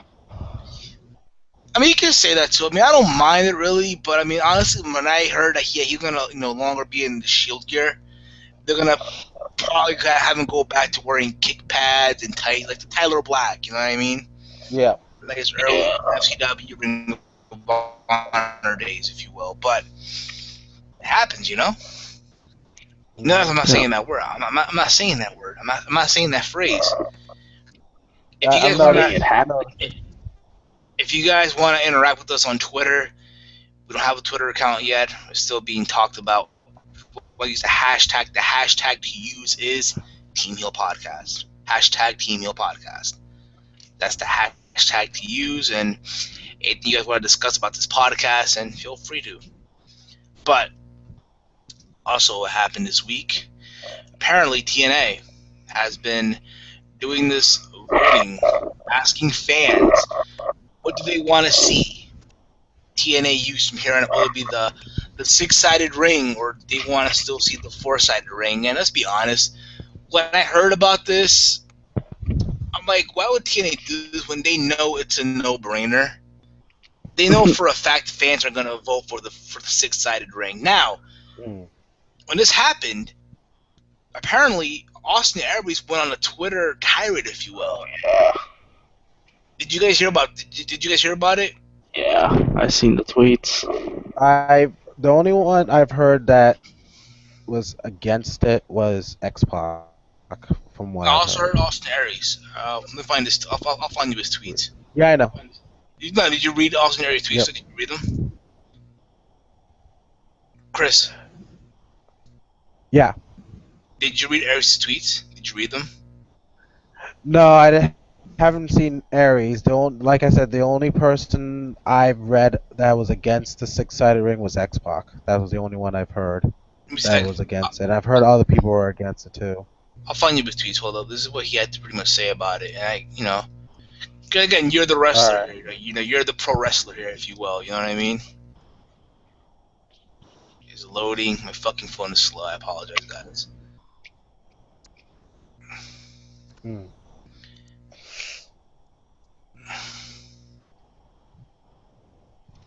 Okay, this is the first couple of tweets that he wrote here. This is the first All tweet that right. he wrote. So the people who don't wrestle are letting people who don't wrestle decide what I have to wrestle in. Great idea. My body, my vote. Hashtag four sides. The next tweet that he wrote. What's wrong with wrestling? Letting people who've never done it and never put their bodies on the line run the show.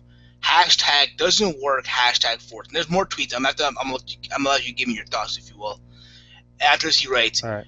please understand, I do think the fans' voices should be heard, and I'm all for an interactive experience, but I'm not sure this is the appropriate place for it, nor do I feel the potential risk outweighs the potential benefits for the wrestlers.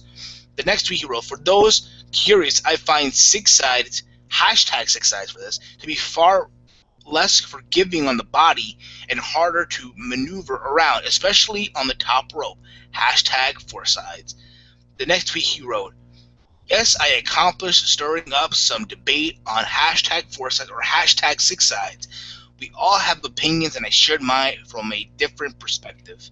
His final tweet, please don't misinterpret hashtag six sides as unsafe or dangerous. Decisions makers at Impact Wrestling would never put us in that position. Hashtag four. And then EC3 wrote a tweet as well. This is what he wrote. This is why democracy doesn't work. You people should not have a voice when it comes to my well-being and safety. Hashtag traditional. Hashtag four sides. Hmm. Here's my thought. I never experienced a six-sided ring, so I can't say that I can understand what they're saying. I can only go by what people who actually have experienced six-sided. I've heard that the bumps are a bit harder than the four-sided ring, and as far as the turnbuckles are concerned, I can see how they feel uncomfortable with that because with the turnbuckle, it's kind of wider than the four-sided ring, where it's a little bit narrower, so that way you can plant your feet and you'll be able to hold yourself properly. But with a six-sided ring, you kind of have to compensate in a way to balance on those ring ropes. As far as what they said about how people feel and how people are voicing their opinions on whether they have the six-sided ring versus the four-sided ring, I kind of understand what they're saying because when it comes to fans, a lot of fans have a certain utopia of how a wrestling business should be. Like, they always have that, I want this person as the champ. I want this person on the top. I don't want this guy on the top because he sucks kind of thing. And for TNA, it's a lot of people want to see the six-sided ring back. And like I said in the video I made about the six-sided ring, um, I feel that it made TNA unique, but it wasn't the thing that made TNA what it was. I felt that what made TNA was that it lived up to its name, Total Nonstop Action. And also It because gave us, yeah. the X Division. What's that X? X Division too. Yep. Because the X Division really live up to that name, Total Nonstop Action, and we did see characters and storylines, but they weren't as hokey as the WWE, and I think that's what people liked TNA. It wasn't as hokey as WWE. But with the six-sided ring, it was something new. It caught a lot of people's attention, which it did. But from what I'm hearing from other people who has experienced it, I guess you have to be kind of retrain yourself in order to maneuver in that type of a ring. You know what I mean? But I as far as the fans is concerned, doesn't it doesn't matter how many sides a ring has, as long as the person is going out there busting their butt, putting on a good show, and telling a good story. It doesn't change the atmosphere, in my opinion. Do You know what I you agree mean? with Austin Aries when he said, "Oh, so the people who don't wrestle are a lot of people who don't wrestle the side." If you do you agree with them in that perspective, or do you feel like come on, bro, you're a professional, deal with it, or Um, like I don't mind hearing the voice, like have the voices be heard from the fans. That's one thing. It is another thing where fans kind of feel like, oh, we know what's best for business. You know what I mean? And they never really had a chance to be part of that business. You know what I mean? Like they read books, they listen to shoot interviews, and they get an idea of how the business works. But when they put it into practice is a whole different ball game. You exactly. know, I'll give you a perfect example. and I'll give you a perfect example of yeah, that. The YWC,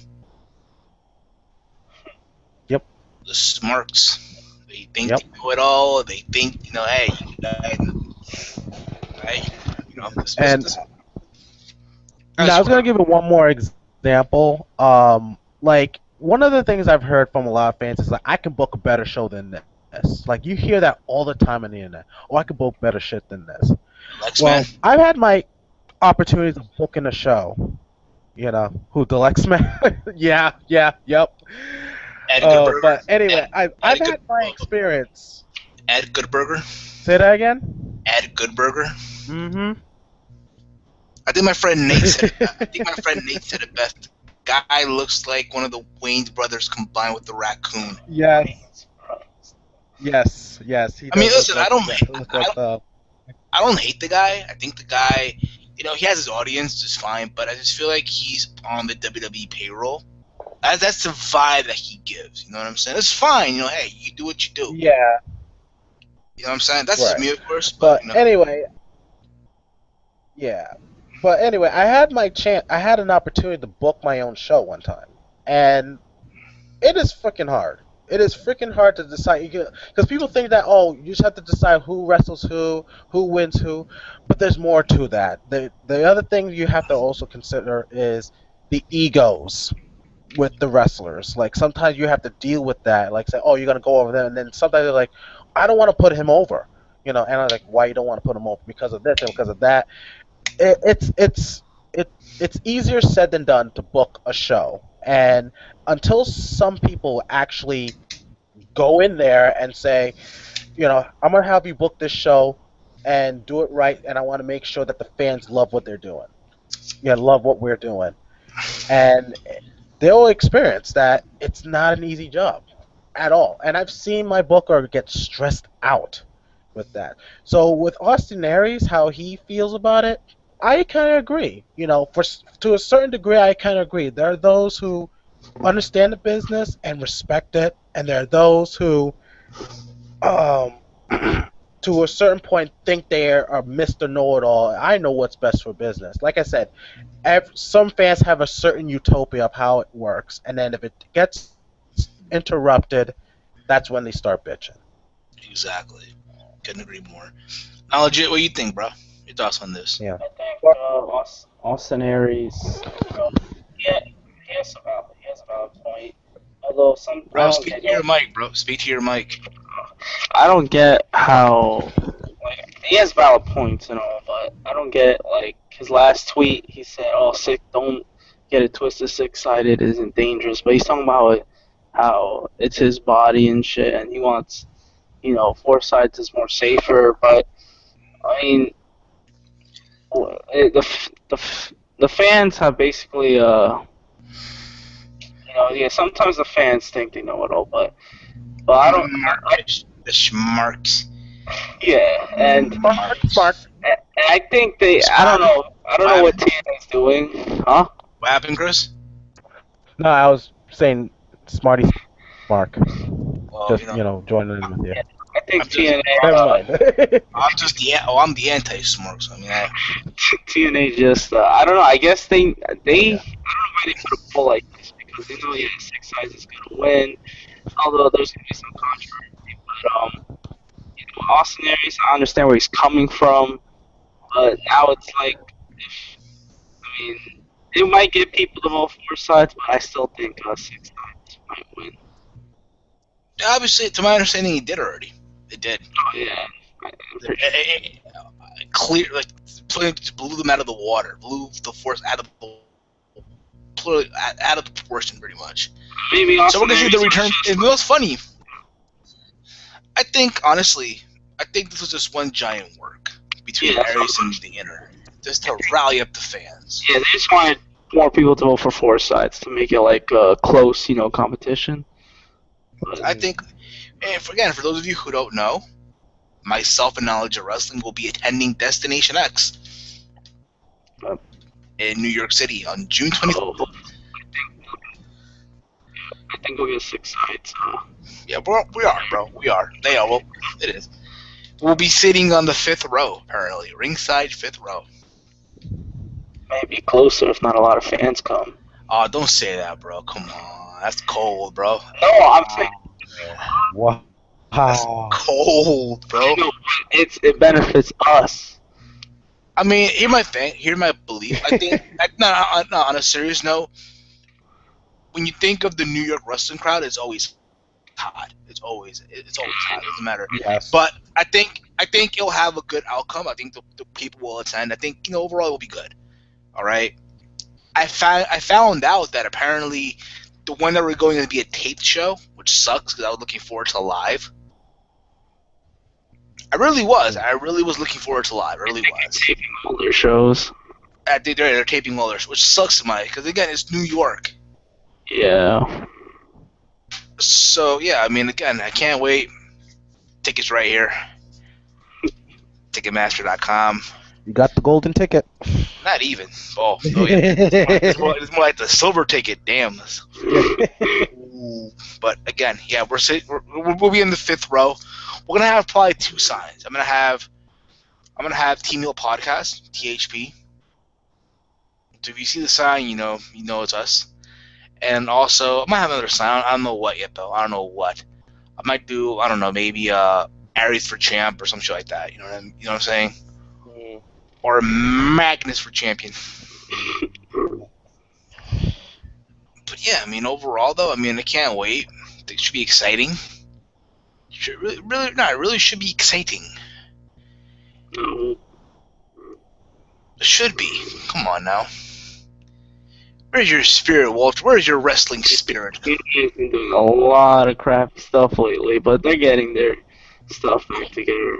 I'll say this, to be honest with you. I think TNA kind of did a 360 after some anniversary. Like, their show's been up. Apparently this week's Impact drew a higher rating for them this week. Yeah, it deserved it. Yeah, absolutely. Actually, really good. That's what I'm saying. I think they know now that they gotta make these shows really good, and especially in New York. They need to be. Every show needs to be out of the park. Literally swing out of the park. Apparently, from what I heard, that Derek Jeter might be at Destination X. What? Apparently Velvet Sky did like a radio show in New York weeks before the event, and she invited Derek Jeter to attend to the show. So imagine that, Derek Jeter. If he goes, you don't get a picture with him, right? I don't know about you. Everyone's gonna fucking take a picture with him. He's a legend now in New York. Last year. Imagine, and they're choking right now. They're becoming a choke artist. Streak right now. What happened? They're on a winning streak right now. All right, but do you think they're gonna win the championship? They're gonna take the ring? Yeah, but they're only a couple games behind first in that division. Are they gonna be in the playoffs? They're in the playoffs This year. So yeah. Bounce back here. Well, yeah. Hopefully there'll be a meet and greet. Honestly, if there's a meet and greet, the only guys I want to meet is Austin Aries, Bobby Roode, and Derek Jeter. If he's there, hey, Derek Jeter. I'll bring I'll bring the WWE encyclopedia. Get it signed by Angle, Anderson, Bully Ray. Why not? Hall of Famer. Yeah, Hall of Famer. Yeah, Bully Ray. Bully! TNA last night. Impact. Good show. Yep. Kick-ass show. Damn, it was a good show. You can make the argument, hey, show of the year, impact of the year. Perhaps. I mean, again, it's still kind of early, but, I mean, the 2 hours flew by fast, which means it was a good show. So it's not like I was struggling watching it and waiting for it to end. we had Eric Young defending his world title twice. We had the tag title defended twice. We had the return of Taryn Terrell. Yeah. She called, the show with Gail Kidd, and he talked about, Taryn Terrell being out for a long time, and she pretty much said, you know what, Gail, I beat you once, you beat me once, we're tied now. We gotta have a tiebreaker, and out come the beautiful people. Holler. And yeah, there was a brawl. So yeah, from what it looks like, from what I got from this, we're going to see down the line a Gail Kim versus Taryn Terrell again. Hope so. But for now, I think they're going to feud with the beautiful people. Why not, right? Why not? The BPs. We had the Wolves defend their tag titles in 2 matches. In the triple threat tag team match for the tag titles, they faced Widow and Abyss and Samoa Joe and Austin Aries. This happened because there was a brawl in the first match between Kenny King and Eric Young, which Eric Young retained his title. And there's a brawl outside the ring, and then MVP goes crazy on this fucking tirade. Right, he's screaming out of his lungs. Apparently, he botched the tag title name. He botched it up. And then he's like, you know what? You gotta go for your titles twice. You gotta for your titles tonight against Samoa Joe and Austin Aries. You guys two want to cuddle up and be buddies and shit. And there'll be another tag team there, so you guys want to make love and shit in the middle of the ring. So there you go. I mean, before that, he fired Earl Hebner. Oh yeah, sad moment. I mean, honestly, he should be put in the Hall of Fame. Exactly. He's a senior official. Senior official Earl Hebner. His son is crying. His son was crying. I think obviously that was work. Come on. And, and Eric, after Kenny King lost to Eric Young, MVP was like, you know what? Tonight, Eric Young, you'll defend your title against the Destroyer, Lashley. And everyone is not allowed in the building. All the wrestlers, all the people in the back will not be in the building. If they don't comply, they'll be fired. Okay, that's fine. And again, the Wolves versus Willow and Abyss and against Aries and Joe. That was a good match. It had some good spots. It kind of picked up at the end, which was a little longer, but I didn't mind it. I enjoyed seeing the Wolves go over. And then we had, I believe, what did we have after that? Knowledge Wrestling. Dixie Carter segment. Oh yeah, we had the segment with Dixie Carter with Tommy Dreamer. Apparently, Dixie Carter invited Tommy Dreamer to come over to the show, live from Bethlehem, Pennsylvania. And mind you, apparently, for those of you who don't know, Tommy Dreamer and Dixie Carter have had a deal where certain TNA talent can appear on Tommy Dreamer's independent show, House of Hardcore. Mhm. And apparently, a couple weeks ago, Tommy Dreamer was supposed to have Bully Ray at the show, and Dixie Carter pulled Bully Ray from that show to attend a Spike TV event, which caused, Tommy Dreamer to call her a bitch on social media. I think this obviously wasn't giant work. I'm not buying that they have really beef. I'm not really buying it. And last night, literally Dixie Carter got in the ring, and she's like, you know what? I know you all hate me.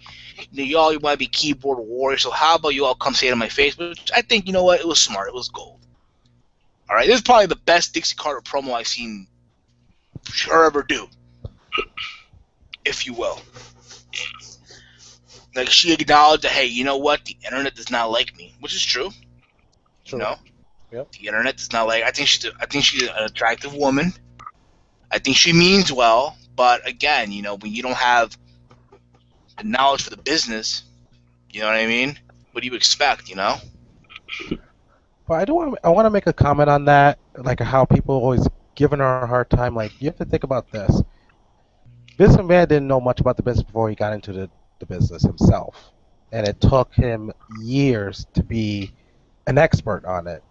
Same thing with Absolutely. Paul Heyman. Same thing with Eric Bischoff. And how long has she's been in the wrestling business now?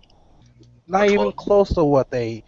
So I think that the fans do kind of give her too much of a hard time because I don't know if they expect something big because I you're in the think wrestling business, I but think yet because again, I go think ahead. because I think it's because again, here Dixie Carter, you're the president of TNA Wrestling, which mind you, TNA Right. Wrestling, Impact Wrestling, however you want to call it, is regarded as the number two biggest promotion in America Hmm. or North America, whatever you want to refer to it as, right? Number Yep. two, number no, it has that national, exposure, on a national level, hell, even international level, with Spike Hmm. TV, Viacom, and they Right. expected it to be the alternative, which is supposed to be TNA is supposed to be the alternative to WWE, to a Ring of Hmm. Honor. Right. And the thing is, because she hasn't really made those, what's those moves, if you will. Right.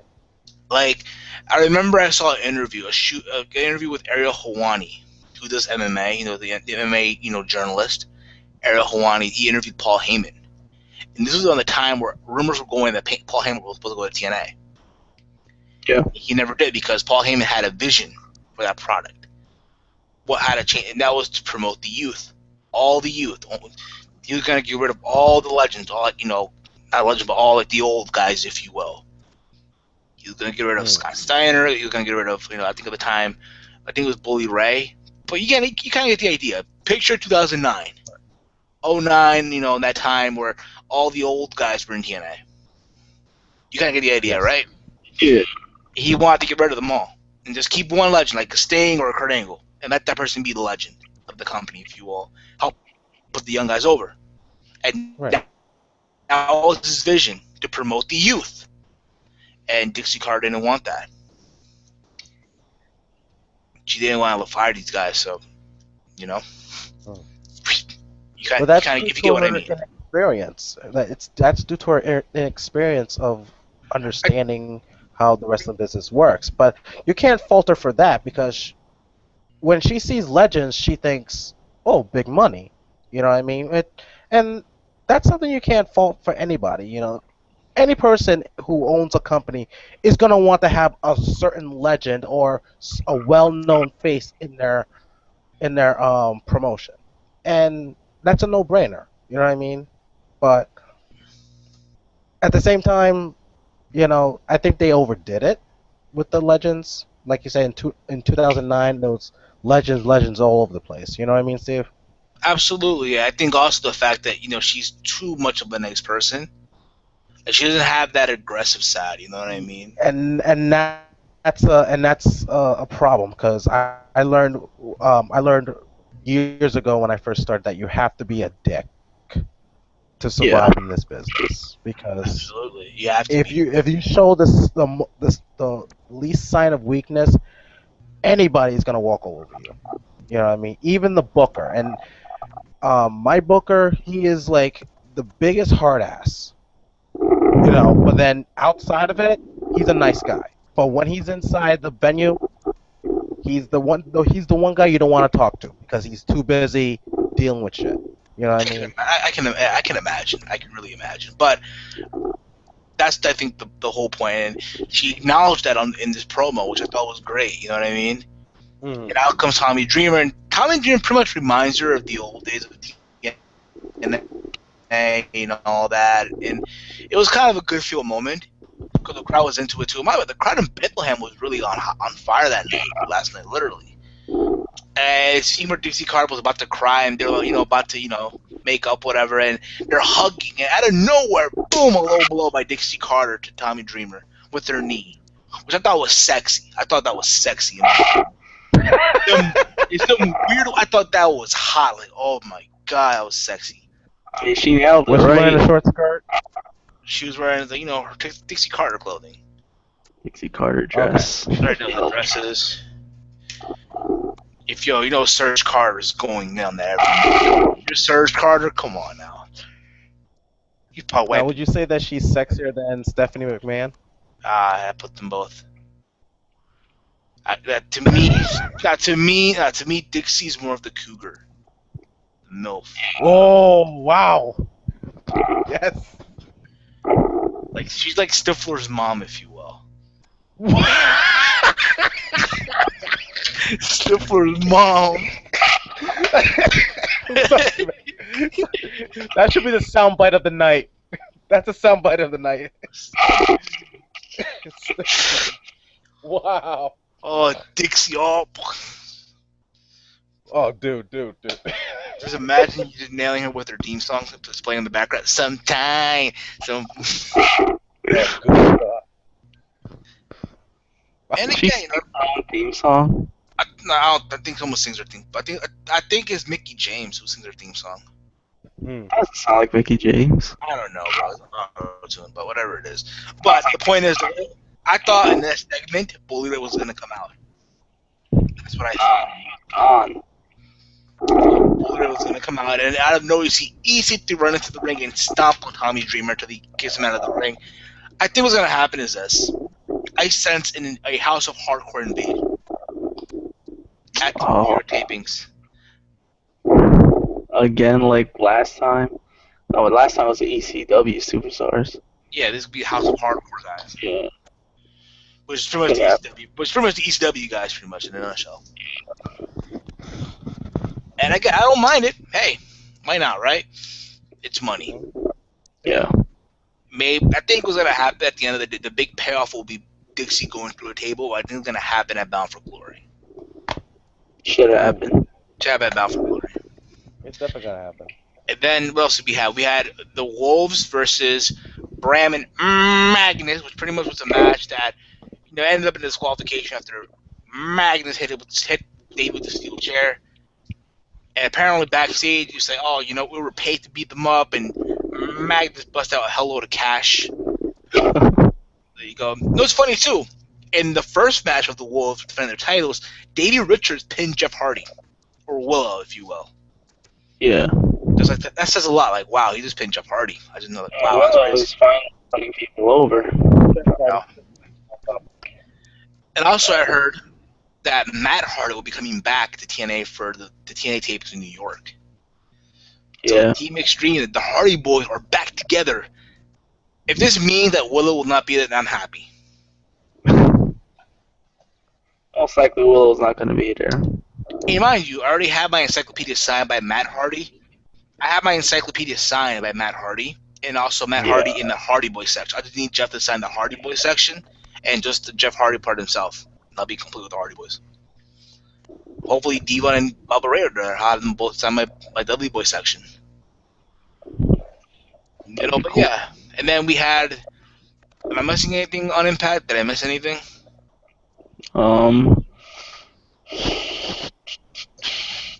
I think that's it, except for the main event. Yeah, the main event of the main event of the evening. The main event of the evening. We had Bobby Lashley versus Eric Young for the world title. Where it happened. It happened. Oh, we also had Kurt Angle return. It was backstage. I talked with MVP. And Kenny King just bad-mouthing Kurt Angle. Just a hothead. And he gets punched. It's funny said not, because before that, they're backstage, whatever, and you see Lashley and Kenny King holding pipes, right? And they're waiting for MVP, and then Kurt Angle's like to Kenny King, to Lashley. And now he's like to Kenny King, "Oh, he got a bigger pipe than you. His pipe is bigger than yours." Like a joke reference, but it's whatever though. Yeah. And yeah, it really was. And then we had the match, Then we had the match, Bobby Lashley versus Eric Young. When it happened, Lashley became the new world champion. Can you say that he did it cleanly, or do you still think they cheated? I think he did a lot more cleaner than mostly every heel on that roster, so I say a good win. Eric Young went for the diving elbow, and he missed, and Lashley put him with the spear. Yeah, trying to make Lashley look strong as a heel. I'll say this. Okay? I'll say this. I have mixed reactions to it. Mixed. I'm happy for the guy. Like, yeah, he's the world champion. It's like TNA went to a different direction with this. They pulled the race card, if you will, the race Yeah. card in the situation, First black giving the title to world Bobby champion Lashley. since. Really? Yeah, For the, well, oh yeah. It's a TNA where I was thinking of Ron the Truth Killings, but then it was the NWA title they won. But never mind. yeah, but literally, they Never literally mind. TNA pulled the race card. They pulled the race card, which I give them credit to. I commend them. I commend them for that. I really do. I commend them for that. You think about it, WWE always see just a bunch of white guy being attached. The world champion, the WWE champion. I think Bobby Lashley is good, but again, perception's reality. Yep. You're pretty much Bobby Lashley's a WWE guy. He was made in WWE, and you can make the argument, oh, you know what? He should have been the world champion in WWE, but he ran into the. But what happened was, Bobby Lashley in WWE ran into a wall named John Cena, and the rest is history. Apparently, I don't know, did he quit WWE or they let him go? I don't know what it was. But after that, he went to pursue a career in MMA, mixed martial arts. And he did not have the best career in the world. Like, I remember his first fight, back in remember, he fought Bob Sapp. And Bob Sapp is like anybody can beat him. He's like the jobber in MMA, the jobber.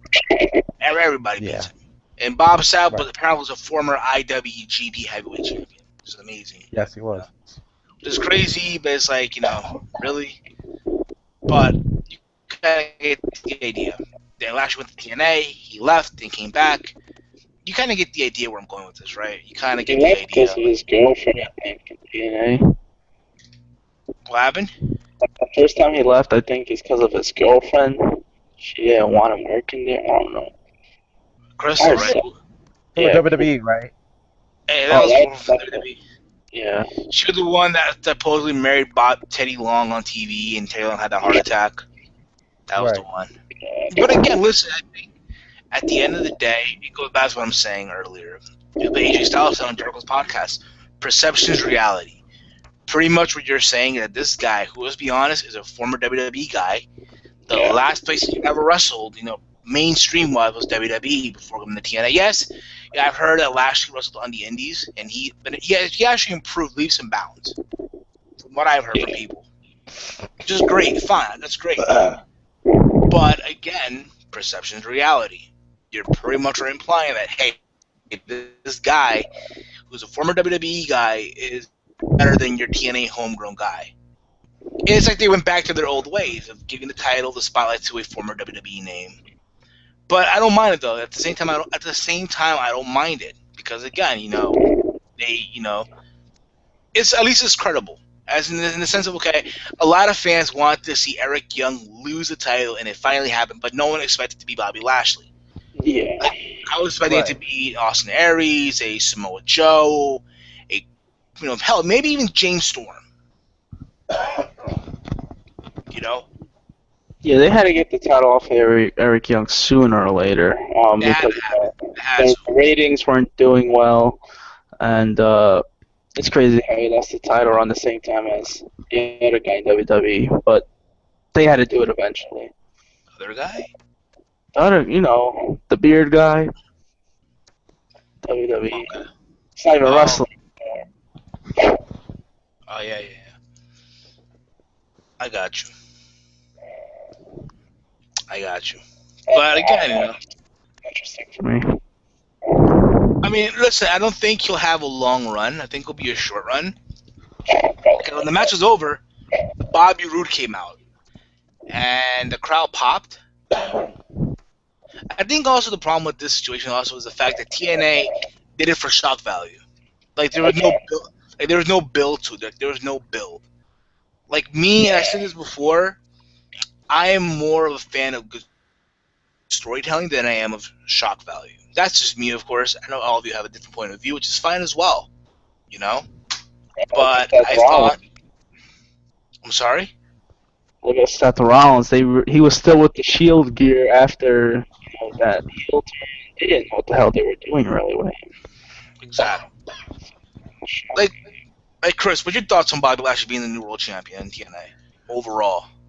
When I first heard it, I was kind of like didn't expect it. I was like, this was out of left field. Like same thing how I felt about Eric Young winning the title. It was out of left field. And the way I see it is, Did you watch the clip on the TNA channel? Did you watch how it happened or? I was going to, but then I had to go back to work, unfortunately. Um, but here's the thing. I don't mind him being the world heavyweight champion. I don't mind it. He has the look to be a champion. I haven't heard him speak for a while, so I can't tell you if he has the charisma. But does he have the look? Yes. Can he go out there and go? Yes. Can he be that wrestling champion? I think so. But is it gonna last long? I doubt it. Because I don't know if he was supposed to be the champion. I think originally it was supposed to be MVP. I think so too. I I think. think so. I don't know. But because of him being hurt, they wanted to go with Bobby Lashley. I think they're trying to test the water for Bobby Lashley, see how he does with the title. Maybe because they're relying on the fact that, well, he used to be ECW champion, which I still don't think of that as the World Heavyweight Championship at the time because it was still under WWE. But maybe they're relying on that because he was an okay ECW champion. But Absolutely, he was absolutely. But and like I said, he has the presence, he has the look. It's just to me, he shouldn't speak. He should not speak at all because I think he'll lose credibility if he opens his mouth. Other than that, he can be that he can be that guy where MVP tells him what to do while holding that belt. You know what I mean? But he shouldn't speak. I, I think that's the one thing I would say. I think what's gonna happen because Bobby Roode came back, and I think they're gonna do a program. Bobby Roode, Bobby Lashley. I think Bobby Roode might get the belt back, but I don't know really to be honest. But overall, listen, again, I had mixed reactions about it. And mind you, at first I was like, okay, they went back to the old title, but at the same time, 24 hours have passed, and I have mixed reviews of it still. Hmm. You know what I mean? Like, I don't mind it, but at the same time, perception's reality. Yep. And I'll see where they go with this. But overall, though, TNA last night had a good rating, which I thought was great. It was good for them, and I'm happy for them as well. I'm just hoping that they can keep this momentum. Yeah. It is TNA. They take one step forward, 2 steps back, and 2 steps forward, 3 steps back, and I hope they can carry this momentum of going forward. You know what I mean? Be the alternative. You know what I'm saying? Yes. That's what they Going need to be. We're going to the show, New York, this Thursday. It needs to deliver. It needs to fucking deliver. It needs to. It needs to fucking, be. Literally, these shows are going to ask a lot of questions about TNA, in my opinion. Yeah. And if you see us there live on the show when it comes out on TV, let us know. We'll be in the 5th row. So let everybody know, before we end this podcast, there will not be a podcast next week. There will not be. Oh. The reason being because, well, next week is my birthday week. But then again, you know what? Fuck it. There will be a podcast. Oh, Fuck happy it. birthday. Fuck it. There will be a podcast. Probably Wednesday. Wednesday at the latest. Wednesday there'll be a podcast. Okay. We'll do it Wednesday. Chris, you want to join us again? Wednesday or? Sure. All right.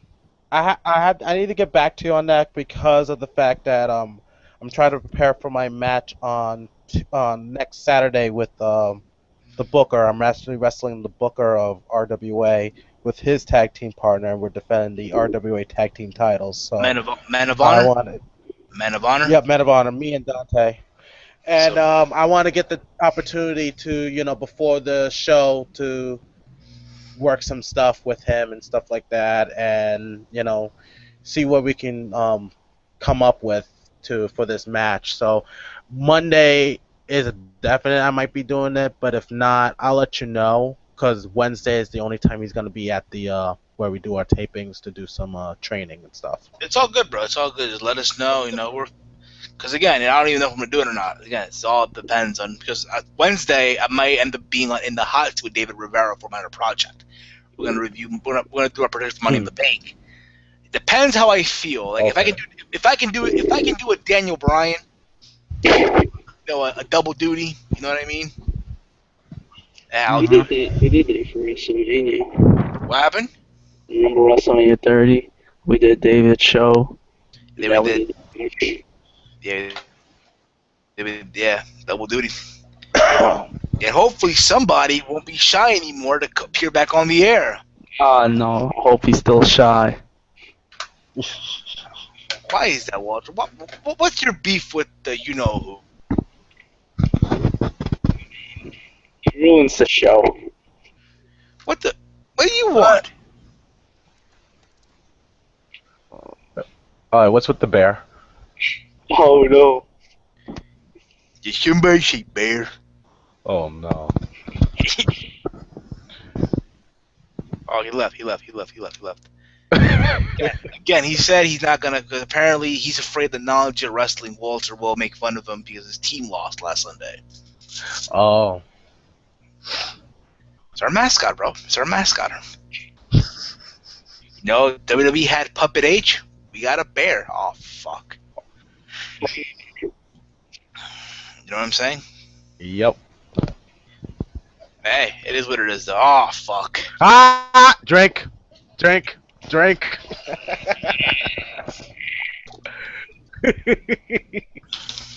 Yeah. But again, we'll let you all know. Will be a podcast next week. Depends on my state of mind. My birthday's next week. I'll be I can't let you know my age.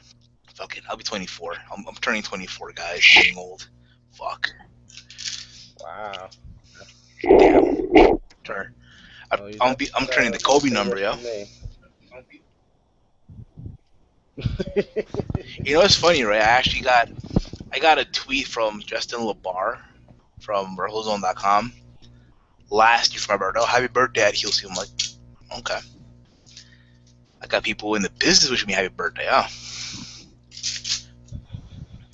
But again, you know, I'm not saying it. I was gonna like I'm ready for it. If it happens, it happens. But again, Okay. I can't wait. This Thursday will be at myself and Knowledge of Wrestling will be at TNA Impact Wrestling Destination X, live from the Grand Ballroom at the Manhattan Center. The Grand Ballroom. We're gonna meet up, I suppose, with Devil Holic and TJ Rules. We'll meet up with them.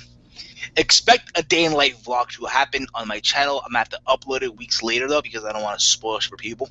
So there'll be a day in life vlog, but I have to wait for the episode of Impact to air before I can upload it though. Or fuck it, I don't know. I'll just upload it. You're gonna get mad if you can upload it right away. Oh fuck, you spoiled for me, bro. What the fuck, man? I didn't want this to happen. Why you gonna spoil me? Man, what's here? Oh, also this Sunday, Best in the World from Ring of Honor's pay-per-view, live on pay-per-view. Fucking view. Best in the world. Main event is Unbreakable Michael Elgin versus Adam Cole, baby. For the TNA World Title. TNA? Oh, for the Ring of Honor World Title. What? Oh. What's this? What? What happened?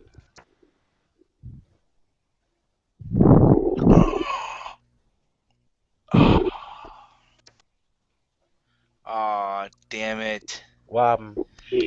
So Destination X won't air till like August.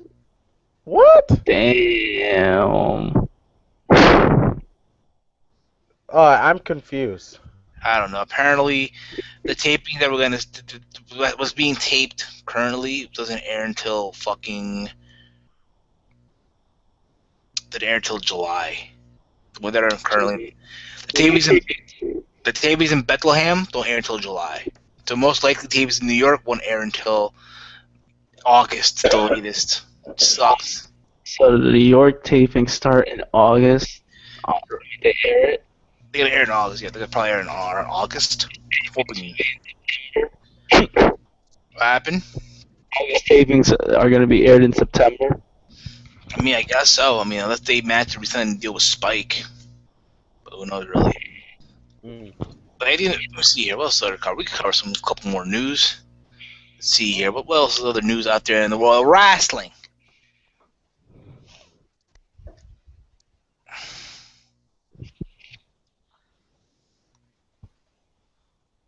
Let's see. Let's see here. Let's see here.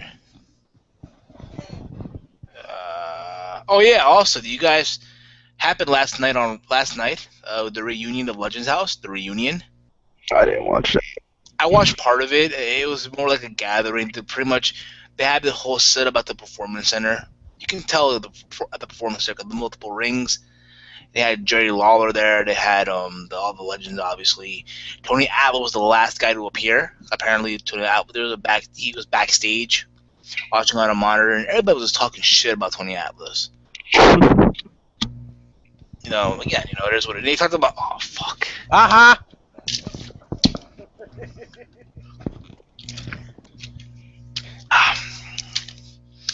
But again, it was interesting. I'll say that. They talked about the experience on the show. Talked about Pat Patterson confessing, his secret, which we all knew, because we all knew the secret a long time ago. Oh yeah. One thing I don't understand. This is what gets to me sometimes, really. Okay, when someone comes out the closet, they're labeled a hero. I don't really understand that, like, really. Maybe. Listen, I have no problem with people, if however I have no problem with that. I have relatives who are openly gay. I don't have a problem with them. You know what I'm saying? More pressure on me because, hey, if I have a daughter, it's a wrap. The family name is over. You know what I mean? But at the end of the day, what gets to me, all right, someone comes out the closet, oh my God, they're labeled a fucking hero. You know what I'm saying? Uh-huh. But again, I don't mind it. Hey, Pat Patterson came out. Good for him. Good for him. And but again, it's common knowledge to us. it's common. Yeah, exactly. It's common knowledge. The rest of the community knows about it. You know what I'm saying? The way I see it is that WWE wanted to capitalize because homosexuality is still a hot topic to talk about, and seeing that like we had a lot of athletes who come out that they are gay, and they get media attention. Even Darren Young got some media attention when he came out to TMZ. What they should have done with Darren Young is, as he came out, give him a mid-card title. Now think about to make Glad happy, to make all. Come on, make them happy. Give him a mid-card title. Give him the world title. Hey, give him the WWE title. Oh right. Damn, I'd be asking too much. He never even made a black person champion. But I think that with the whole Pat Patterson thing kind of backfired because it didn't get as much media attention as they hoped it would. And I think part of it might have been because he was like, one, it's common knowledge to a lot of wrestling fans, and two, he was linked to the homosexual sexual scandal, sexual assault scandal years ago. Everyone accused him of, sexually harassing the young talent and stuff like that. And that's kind of how we found out that he was gay. Unfortunately, that's how we found out. But I guess with the media, like, oh, he's linked to it, so I don't think it'd be great news. You know what I mean? But I don't know. That's how I see it. Like, what do you think? I agree. I agree with that. But yeah, next week, if we're live, we'll cover Money in the Bank predictions and some other stuff. Also, we might end up reviewing Best in the World, which might end up being Kevin Steen's final Ring of Honor appearance. Oh yeah, he's going to WWE, huh? I'll say this, listen, if it is, I would have rather had it be in New York or in Canada. And that's where he's more. Nothing against the crowd in nothing against the crowd in Nashville. All right, But where's Steamroll over? In New York or Canada? That's where the guy is way over, and it should have been there. Yeah. We're also going to see the return of the Bad Influence. We're making their TNA return, their Ring of Honor return. I'm sorry, their ROH Watch. return once again. Yeah, so looking forward to that. They'll be facing the hell. RSN WWE News follows you. Okay, that's good to know. But yeah, they'll be facing Red Dragon, the tag team champs of Ring of Honor. What, non-title? I think so. Red Dragon, Bad Influence. But I can't wait though. The main event is The main event is Adam Cole versus Michael Elgin for the ROH World. I think honestly Michael Elgin's not gonna take it. I think he's gonna actually do it now. Finally, it's gonna happen. It needs to happen. It needs to. It's now or never. Yeah. But yeah, this pretty much wraps up this week's podcast.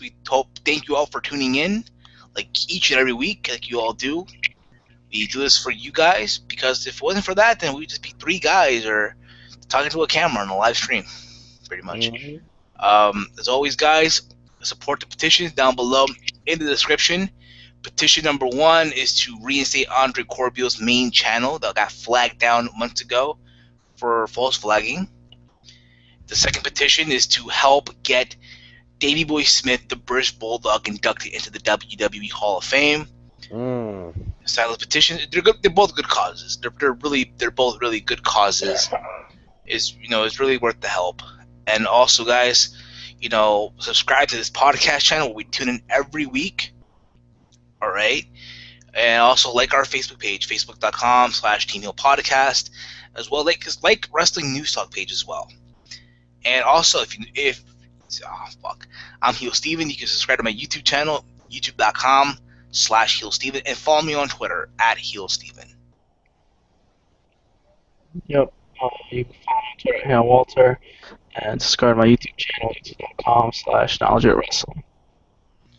And this is Duo Dreamer. Subscribe to my channel, youtube.com/DuoDream2K26. Links to all that down below in the description. Click on them, subscribe, and all that fun stuff.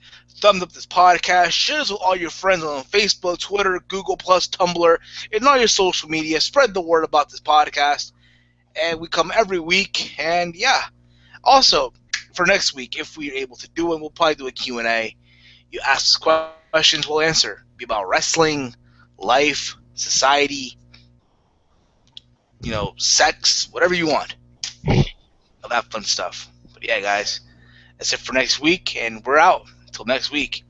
What do you want? You're not gonna talk. You're not gonna. I got you. You're not gonna talk. We're out. Peace. You're not gonna talk.